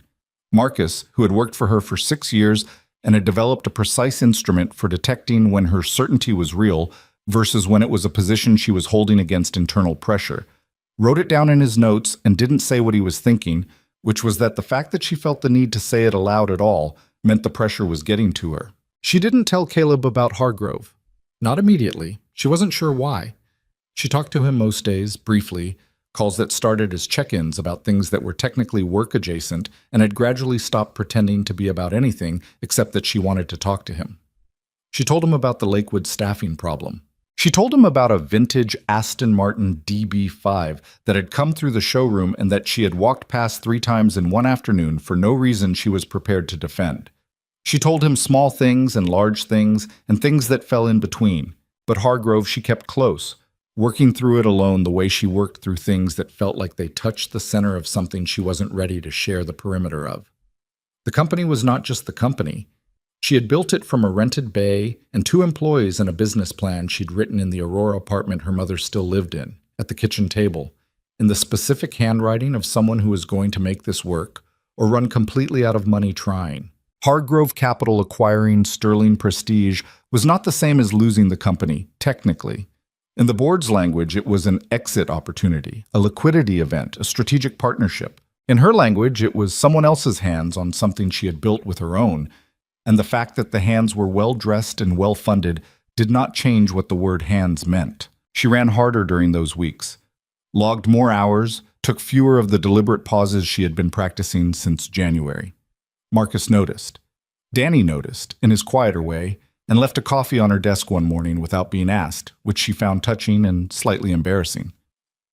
The Bugatti sat in the garage because the April schedule left no margin for evening drives, and she was aware of the irony that the car she had almost lost to a technical failure she hadn't understood was now sitting unused because of a business pressure she understood entirely too well. On a Friday evening in mid-April, she was still at her desk at 9:15 when her phone rang. She picked up before she checked the name. "Hey," Caleb said. "Hey." She leaned back in her chair. "Late for you." "Lily's at a sleepover. The house is quiet." A brief pause. "You sound tired." "I'm fine." "That's not what I asked." She was quiet for a moment. Outside her window, Denver was doing what it did at 9 on a Friday. Active without urgency, the particular ease of a city that worked hard and spent its weekends with genuine intent. "It's been a rough few weeks," she said. "What's going on?" She almost deflected. She had the deflection ready. Just the regular kind of busy, nothing dramatic, and she heard it prepared in her own head and chose not to use it. "There's a private equity firm that wants to acquire Sterling Prestige," she said. "They've been at it for months, but it got more serious in April. My board is not unsympathetic to the offer." "What do you want to do?" "Not sell." "Then don't." "It's not that simple," she said, with a slight edge that she didn't fully intend. "There are fiduciary considerations, board dynamics, the fact that the number they're offering is—" She paused. "It's a real number. It's not a number I can dismiss without a real argument. And my argument is essentially that I built this thing and I don't want someone else's vision for it, which is not a financial argument." "It doesn't have to be," Caleb said. "In a boardroom, it does." "Is it your boardroom?" She paused. "Technically." "Then make the argument you want to make," he said, "and let them respond to that one instead of the one you pre-weakened for them." She was quiet for a moment, turning that over. "You make it sound simple," she said. "I know it's not simple," he said. "I'm saying you're making it harder by preparing your own counterarguments before you've made the argument." He paused. "You do that. I've noticed it. You come to a position, and then before you defend it, you already have 3 versions of why it might be wrong. That's called thorough analysis." "Sometimes," he said, "sometimes it's just doubt looking for permission." The apartment was very quiet around her. She was sitting in her office in the dark, she realized. She hadn't turned on the main lights when the daylight faded, just the desk lamp, and the space around it had gone dark without her noticing. "That's a very direct thing to say to someone," she said. "I know," he said. "I figure you can handle it." She looked at the ceiling. "I can handle it," she confirmed. "I know you can." A pause, and his voice had something different in it. Not softer exactly, but less contained. "Vanessa, you built the company. From nothing, on your own, before you were 30. The version of you that did that." She didn't argue herself out of her own positions. "She was younger," Vanessa said. "She didn't know yet what could go wrong." "And knowing what can go wrong stopped her from knowing what she wanted?" It landed somewhere specific. She didn't answer immediately, which was its own answer, and he let the silence sit without filling it, which was something she'd come to rely on. The specific way he could be present in silence without needing to end it. "No," she said finally. "It hasn't stopped me. I'm just—" She exhaled. "I'm tired, Caleb. The way you get tired when you've been holding something at a distance, and the holding is starting to cost more than the thing itself." "Then put it down for a day," he said. "Come up here tomorrow. Lily wants to show you something she found at the creek. She won't tell me what it is. She says it's for you specifically, which has been a mystery I've been living with for 4 days." She smiled despite herself. "She found something at the creek specifically for me." "I think it's a rock," he said, "but she's treating it like classified information." "I'll be there at 10, she said. 10 works." A pause. "Get some sleep." "I will." She meant it. "Caleb." Yeah, thank you for the direct thing. You'd have gotten there on your own, he said. I just said it faster. She got off the phone and sat in the dark office for another few minutes, then turned off the desk lamp and went home. She slept 7 hours, which was 2 more than she'd averaged that week, and she didn't wake up once to check email, which Marcus would later describe as statistically unprecedented. She drove to Evergreen at 9:45 the next morning with the windows down in the Bugatti because April was doing something tentative and almost warm and the car deserved to be driven. Caleb's house was a 20-minute walk from downtown Evergreen, which she knew because she'd been there twice before. Once briefly, to drop off a set of service records she'd had couriered from Molsheim, and once for about 90 minutes when Lily had insisted on showing her the marine biology book she'd organized by ecosystem on her bookshelf, which had taken longer than the premise suggested because Lily had opinions about each one. The house was a 2-story craftsman that needed a paint refresh on the south-facing eaves and had a front porch with 2 mismatched chairs and a wind chime that produced a genuinely discordant sound, but which Lily had made in 4th-grade art class, and which was therefore non-negotiable. The yard was not manicured. There was a tire swing on the big cottonwood that had been there when Caleb bought the house, and that Lily had declared historically significant. The driveway had an oil stain from a project Caleb had done at home last winter that he hadn't gotten around to treating. It was in the specific language of lived-in houses, a home. Not a curated space, not a display, a place where people actually lived and left evidence of it. Lily met her at the front door before she'd reached the porch steps, which meant she had been watching for the car. She was in jeans and a green fleece and had something behind her back. "You're early," she said, with the accusation of someone who had timed the reveal. 10 minutes, Vanessa said. "I drive fast." "Dad says you shouldn't do that." "Your dad is probably right." Lily considered this, decided not to pursue it, and brought her hands from behind her back. In her palm, she held a rock approximately the size of a large egg, mottled gray and rust-colored, with a band of actual quartz running through the middle that caught the morning light in a sharp, clear line. "I found it in the creek last week," Lily said. The quartz went all the way through, which almost never happens with this type of rock. Dad looked it up and said it was probably a quartzite intrusion in a granite host, which means the quartz went in later. She paused. "I thought you'd like it, because it looks plain from the outside, but then you see the inside part and it's actually the interesting part." Vanessa took the rock carefully. It was cool and solid and lighter than it looked. The quartz band ran cleanly from one side to the other, a thin bright line through gray. "Lily," she said, "this is a very good rock." "I know," Lily said without false modesty, which was one of the things Vanessa liked most about her. From inside the house, Caleb's voice, "Is that Vanessa? Tell her to come in, it's cold." "It's 48 degrees, Lily called back, with the precision of someone who had checked. "Tell her to come in anyway." Vanessa came in. The kitchen smelled like coffee and something baked. Caleb was taking a pan of what turned out to be banana bread out of the oven, because he baked on Saturday mornings when he had time, which Vanessa had learned about him 2 weeks ago and which had quietly recalibrated something in her model of who he was. Not because it was surprising, but because it was so simply domestic and self-sufficient that it was almost startling in a man who also carried 6 years of hypercar electrical engineering in his hands. "You didn't have to do that," she said at the banana bread. "Lily wanted it," he said. I had the bananas." He looked at her briefly, the quick assessing look she'd learned to recognize, checking whether she'd actually slept, whether she was okay. "You look better," he said. 7 hours, she said. "Good." He set the pan on a cooling rack. "Coffee's ready." They ate banana bread at the kitchen table while Lily talked about the creek and the specific conditions under which the quartzite intrusion rock formation could have occurred, and a separate matter involving a dispute with her friend Mara about the correct pronunciation of a particular species of cetacean. And the morning had that particular unscheduled quality of a Saturday in a house where nobody had anywhere to be. Vanessa sat at the table in her jeans and the wool sweater she'd grabbed on the way out. Not the blazer, not the work clothes, the actual Saturday clothes she'd been slowly developing since January, when Saturdays had become something other than overflow workdays.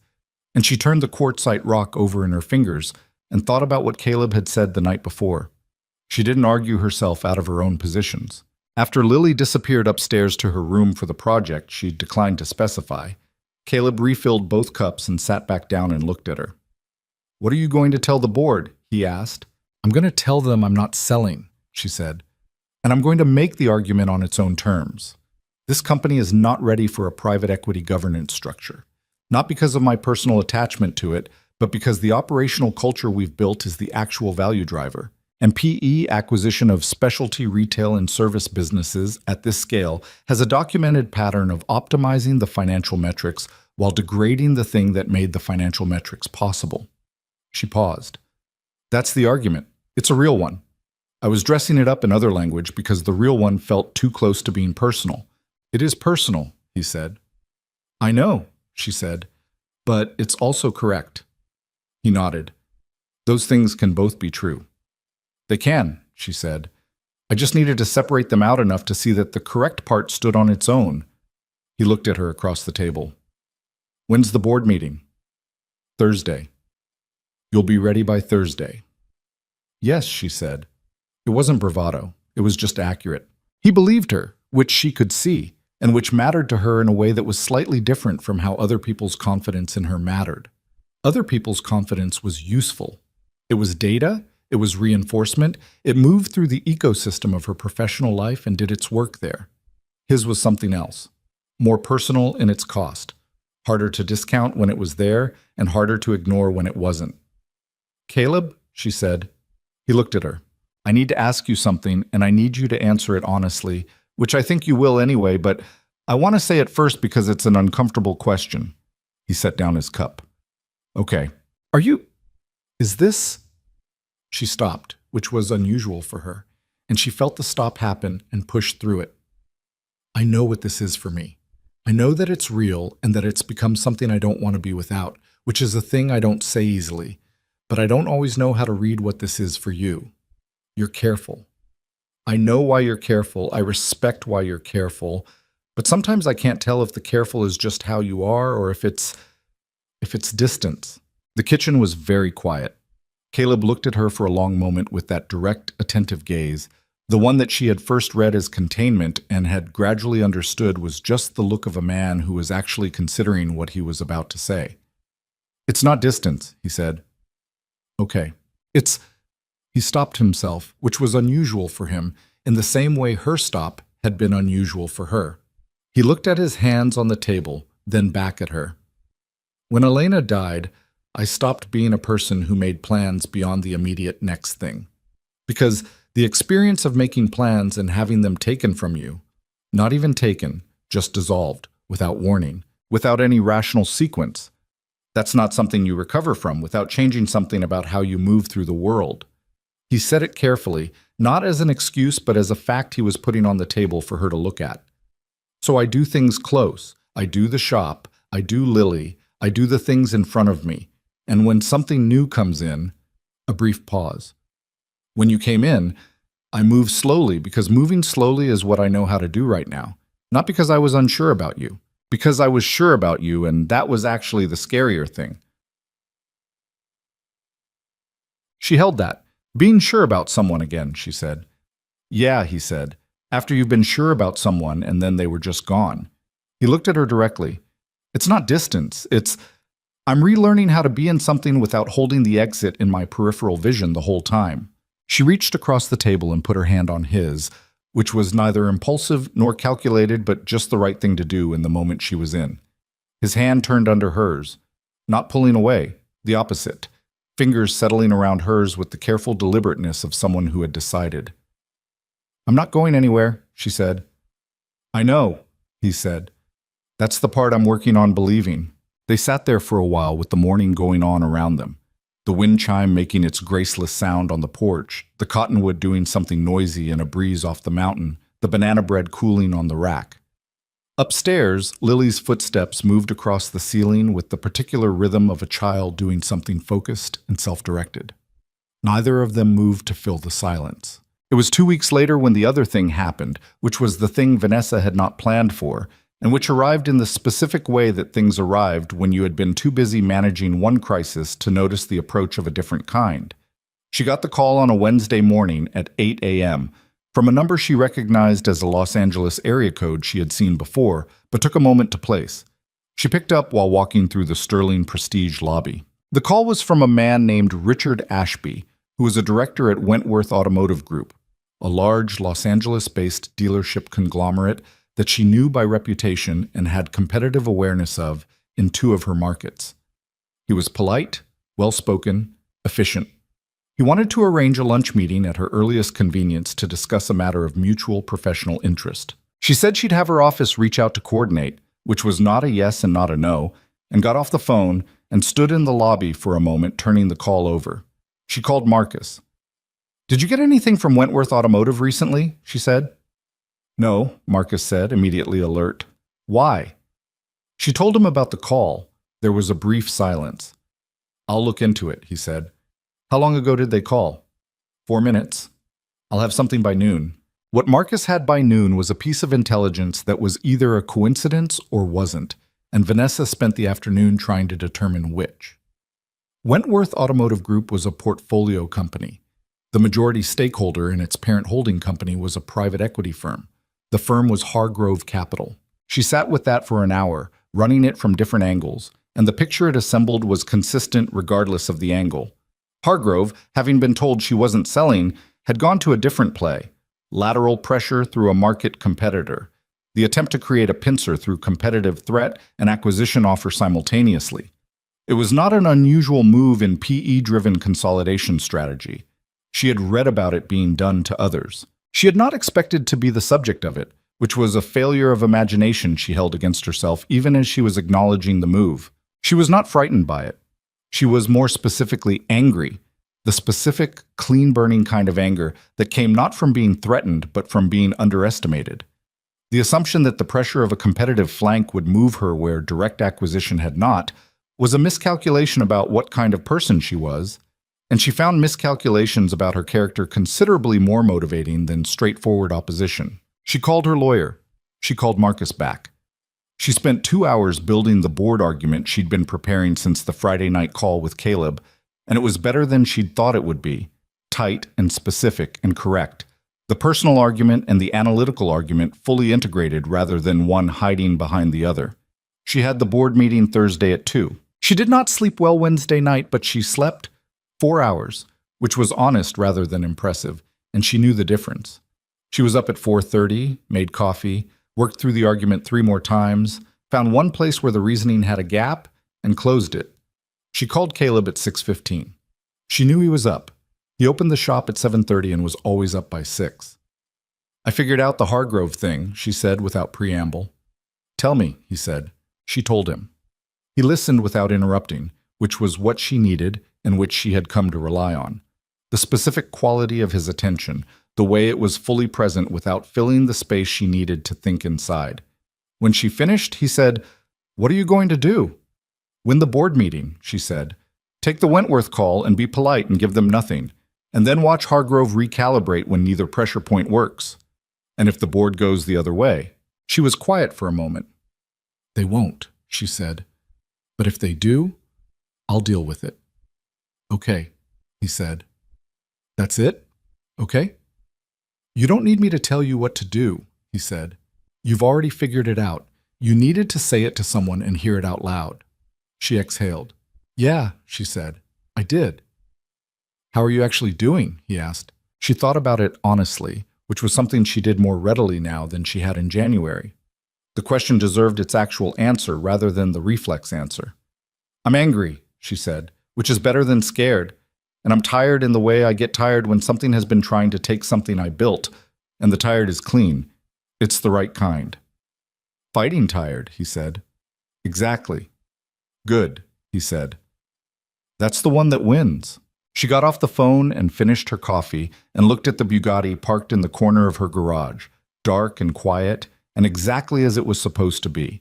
And she thought about microfractures and ground return and the way the smallest failure point could stop the largest machine, and the way knowing where the failure was made all the difference. She went upstairs and got dressed. The board meeting was at 2. She was ready by 6:30. The board meeting ran 2 hours and 20 minutes, which was 50 minutes longer than scheduled, and there were 3 moments in it where she could feel the room tipping toward the exit that Hargrove had spent 8 months building, and each time she held the line, not by raising her voice, not by appealing to what she'd sacrificed, but by making the correct argument clearly and making it again when it needed to be made again. At the end of the 2 hours and 20 minutes, the board voted 6-2 to reject the Hargrove offer and authorize her to respond accordingly. She walked out of the boardroom and found Marcus waiting in the hallway with 2 cups of coffee. "Well," he said. 6-2, she said. He exhaled. "Who were the 2? "Doesn't matter," she said, though she knew, and she would remember. She took the coffee. "Cancel tomorrow morning. I need the morning." "Done." He paused. "Where are you going?" "Evergreen," she said. He wrote it in his notes as the evergreen effect and finally allowed himself a small private smile. She texted Caleb from the parking garage. "Board meeting done. 6-2. I'll tell you about it Saturday." His response came 4 minutes later. "Good. Lily wants to show you something else she found at the creek. She says it's better than the rock." She looked at the text in the dim light of the parking garage, standing beside the Bugatti, and she thought that was probably not true. The quartzite rock was still in her apartment, on the windowsill of her home office, where the afternoon light hit the quartz band in a way that made it look briefly lit from inside. But she was willing to be shown. "Tell her I'll be there," she wrote back.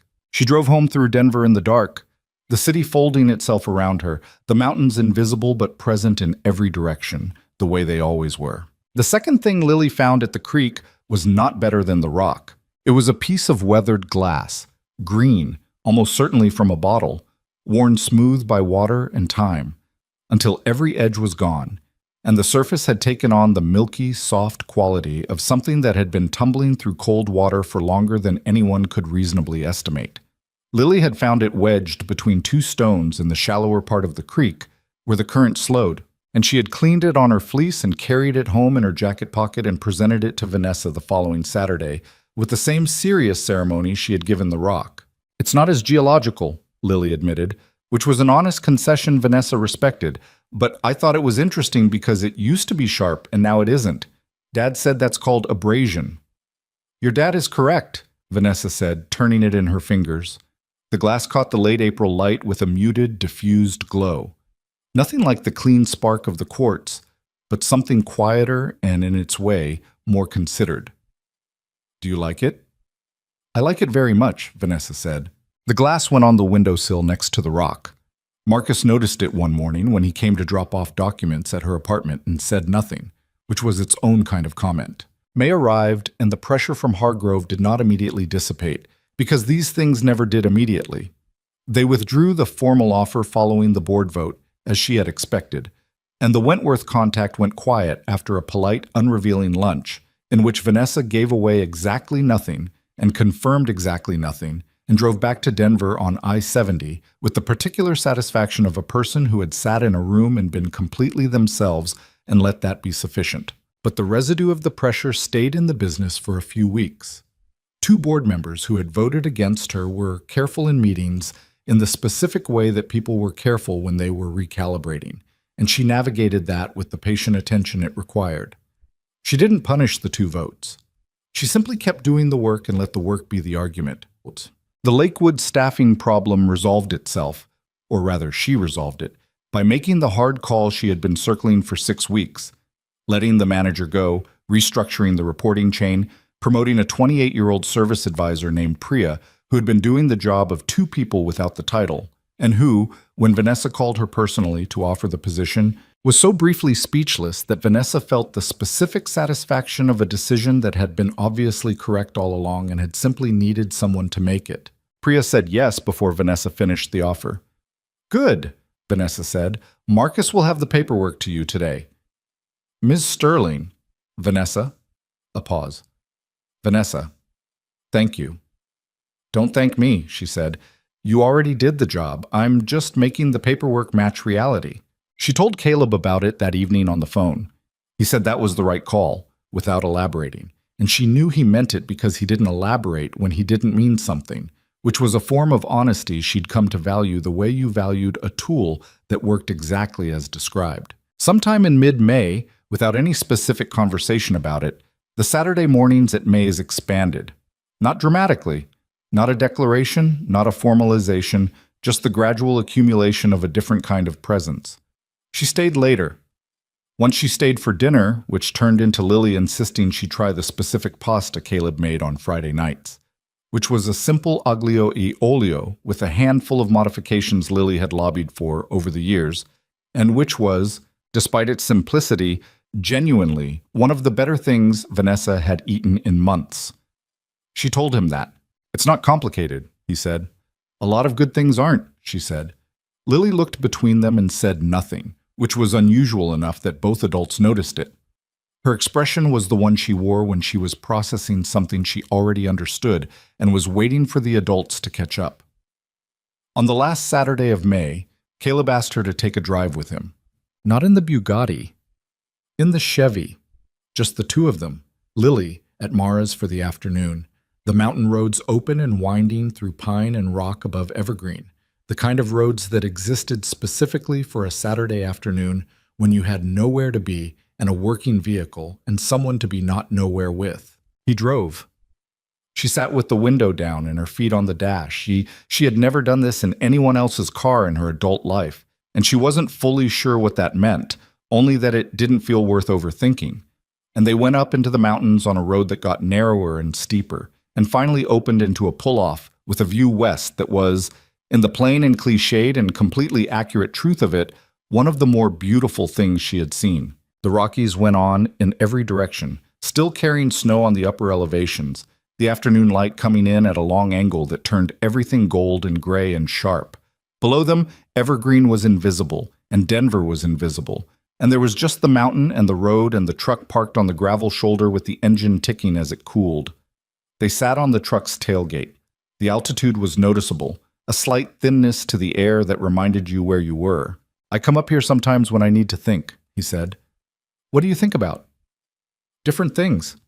He was looking at the view with the same quality of attention he gave everything, complete and unhurried. "Elena, some of the time. In the early years, it was most of the time." A pause. "Decisions.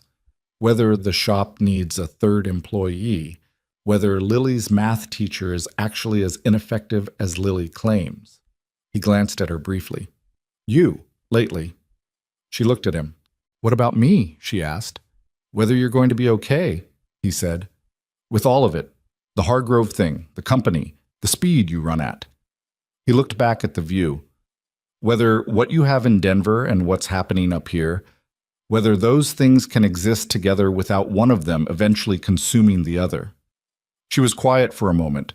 The wind off the peaks moved through the pine around them with a low, continuous sound. "Is that something you're worried about?" "It's something I think about," he said, "which is different from worried." "What's the difference?" "Worried is when I've decided something is a problem," he said. "Thinking about it is when I'm still working out what it actually is." He looked at her. "You run very hard, Vanessa. I've watched you for 5 months. The way you talk about work isn't the way someone talks about a job. It's the way you talk about something you're in relationship with, like the company is another person you're responsible for." "That's not wrong," she said. "I know it isn't," he said. "I'm not asking you to change it. I'm asking if there's room." She understood what he was asking, not for a timeline or a declaration or a rearrangement of priorities, just the specific question of whether the life she'd built had the structural capacity for another person in it, a real person, not a peripheral one, not a weekend diversion, and whether she was actually willing to find out. She had thought about this. She had thought about it honestly, in the way she'd been trying to think about difficult things since that Friday evening in April, when she'd said, "I'm tired in the way you get tired when holding something at a distance starts costing more than the thing itself." She had thought about what making room actually meant for a person who had organized her entire adult life around forward momentum, around the next problem, around the particular productivity of someone who had learned young that stopping meant falling behind.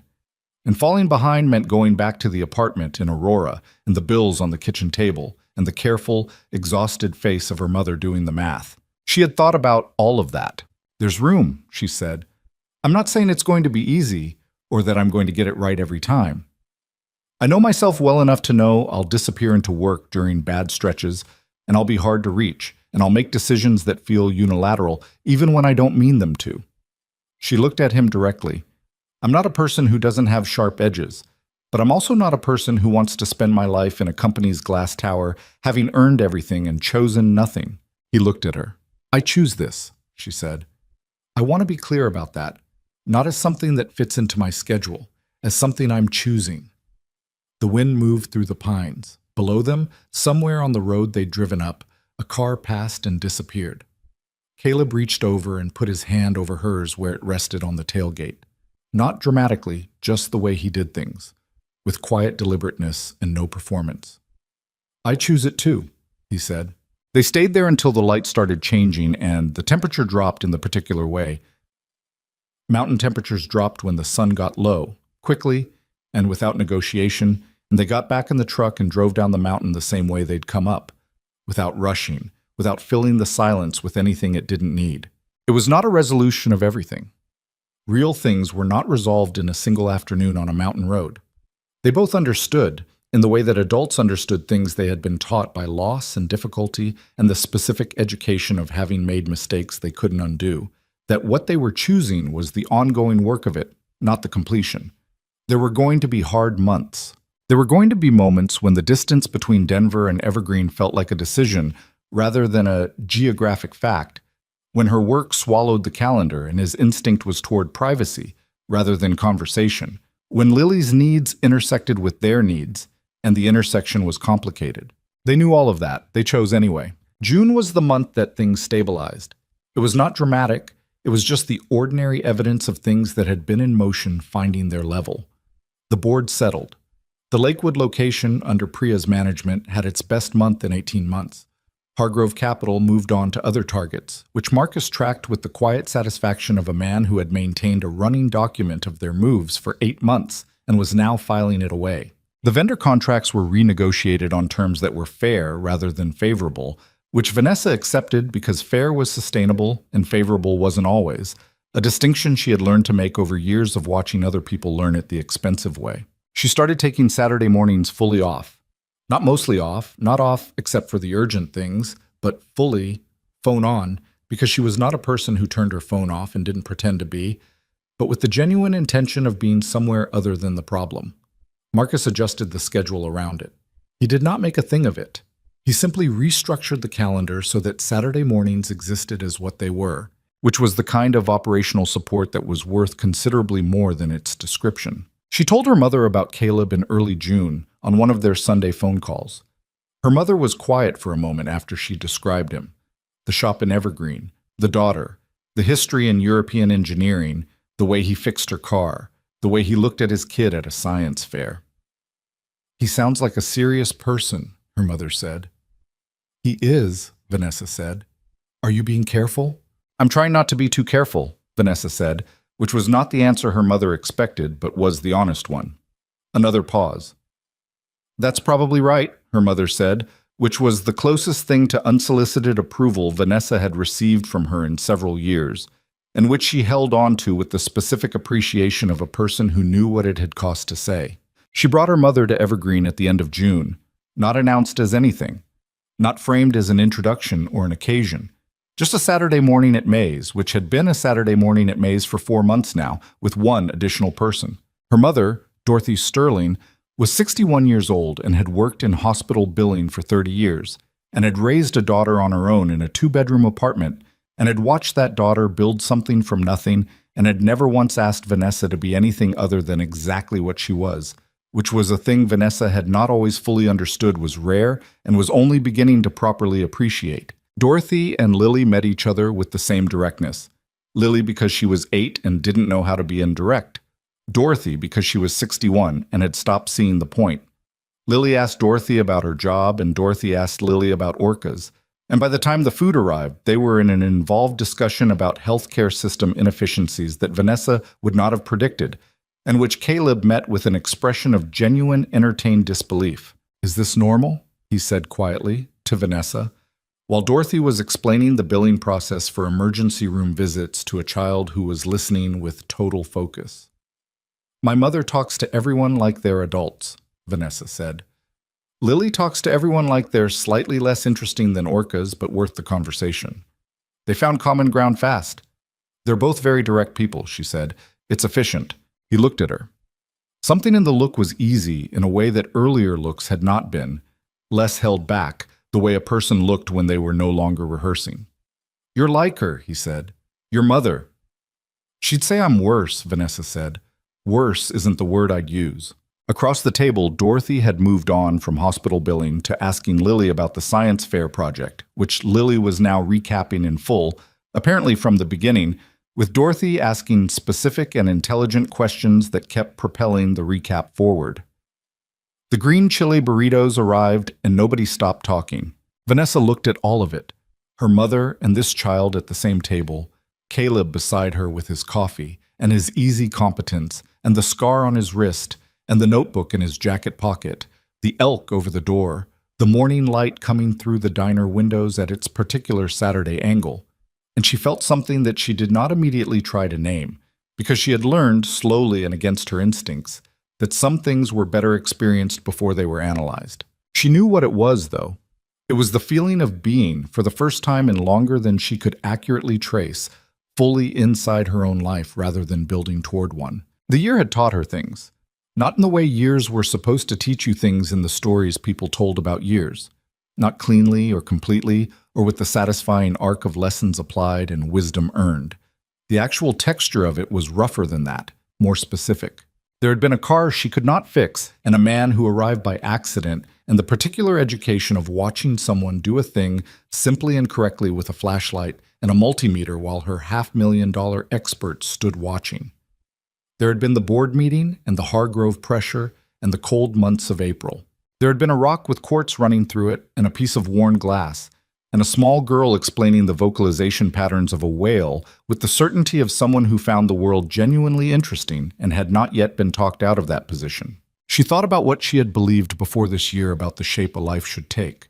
She had believed she had built her entire operational framework on the belief that the metric that mattered was upward, more capability, more market, more resources applied to more problems at greater scale. She was good at upward. She was very, very good at it. And the belief was not wrong, exactly. The company was real. The work was real. The value she had created in 10 years of driving hard was real, and she did not feel the need to apologize for it or diminish it. But she had also been, for most of those 10 years, filtering by surface. She had been letting the architecture of expertise, credentials, prestige, scale, the legibility of success, determine what she paid attention to and what she dismissed before she'd looked at it properly. Victor Kane had been the most visible version of that failure, but it was not only Victor Kane. It was the deeper habit of valuing what announced its value and overlooking what didn't. Caleb Hayes had arrived in a delivery truck through the wrong entrance in a worn jacket with rough hands and a quiet voice, and had fixed in 12 minutes what the credentialed world had failed to fix in 8 days. Not because he was exceptional in the way that the word exceptional usually lived, not because he was louder or more assertive or more polished or more expensive, because he had paid attention to the right things for long enough that the information was in him, and he had been patient enough with the problem to let the problem tell him what it was. She had been learning to do that. With the company, with herself, with him. It was slower work than she was naturally suited to. She was a person who built and moved and drove fast down clear stretches of road. But she was learning that the most important things were often not clear stretches. They were the connectors, the ground points, the parts of the system that were not in the standard manual and that you could only find if you already knew they were there. The shop held a small gathering in late June for its 7th anniversary. Not a party, Caleb was not a party person, but a cookout in the lot behind Hayes Auto with the employees, a few long-term clients, Danny's family, who had driven up from Denver because Danny had taken to spending Saturdays in Evergreen in a way his wife found slightly baffling and fully acceptable. Lily managed the music, which meant it was a mix of marine biology documentaries, soundtracks, and the Beatles, in that order, because she had recently decided the Beatles were actually very good and had gone through a 2-week intensive listening period to confirm this. Vanessa stood in the lot with a paper plate and a drink and watched Caleb move through the gathering the way he moved through everything. Not commanding the room, just being solid in it, present in the specific way that made people around him settle slightly, like a structure under load finding its center. He knew everyone's name. He knew the kid he'd been teaching on Saturdays, whose name was Jesse, 17. who had indeed become something you could call a good mechanic under a year of patient attention. And he talked to Jesse the way he'd talked to Danny that first day, specific and real and not from above. Vanessa watched Jesse's face when Caleb told him, in front of 3 other people and without fanfare, that he was the best student he'd had. Jesse's face did the thing that faces did when something true and good landed, brief, undisguised, the thing under the surface visible for a second before the practiced cool came back. She thought about Danny in Bay 3, after the first repair, saying he told me I learned more in those 4 hours than in 6 months of Kane's team. The specific way that Caleb gave information to people because he understood that information was the most useful thing you could give and that withholding it to maintain an advantage was a waste of the thing that actually mattered. She had been building a company. He had been building people. Neither thing was more important. Both things required showing up and knowing what you were doing and being willing to do it without an audience. At one point, standing beside the fence at the edge of the lot, she said to him, "You know, you could do this at scale. The teaching part. The technical knowledge you're carrying around. It could be an institution." He looked at her with an expression she recognized, the careful one. "Are you pitching something?" "Not professionally," she said, "just observationally."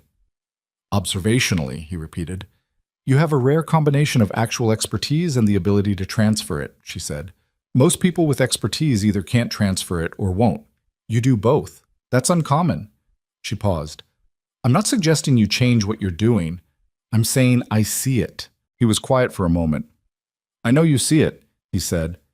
"Is that annoying?"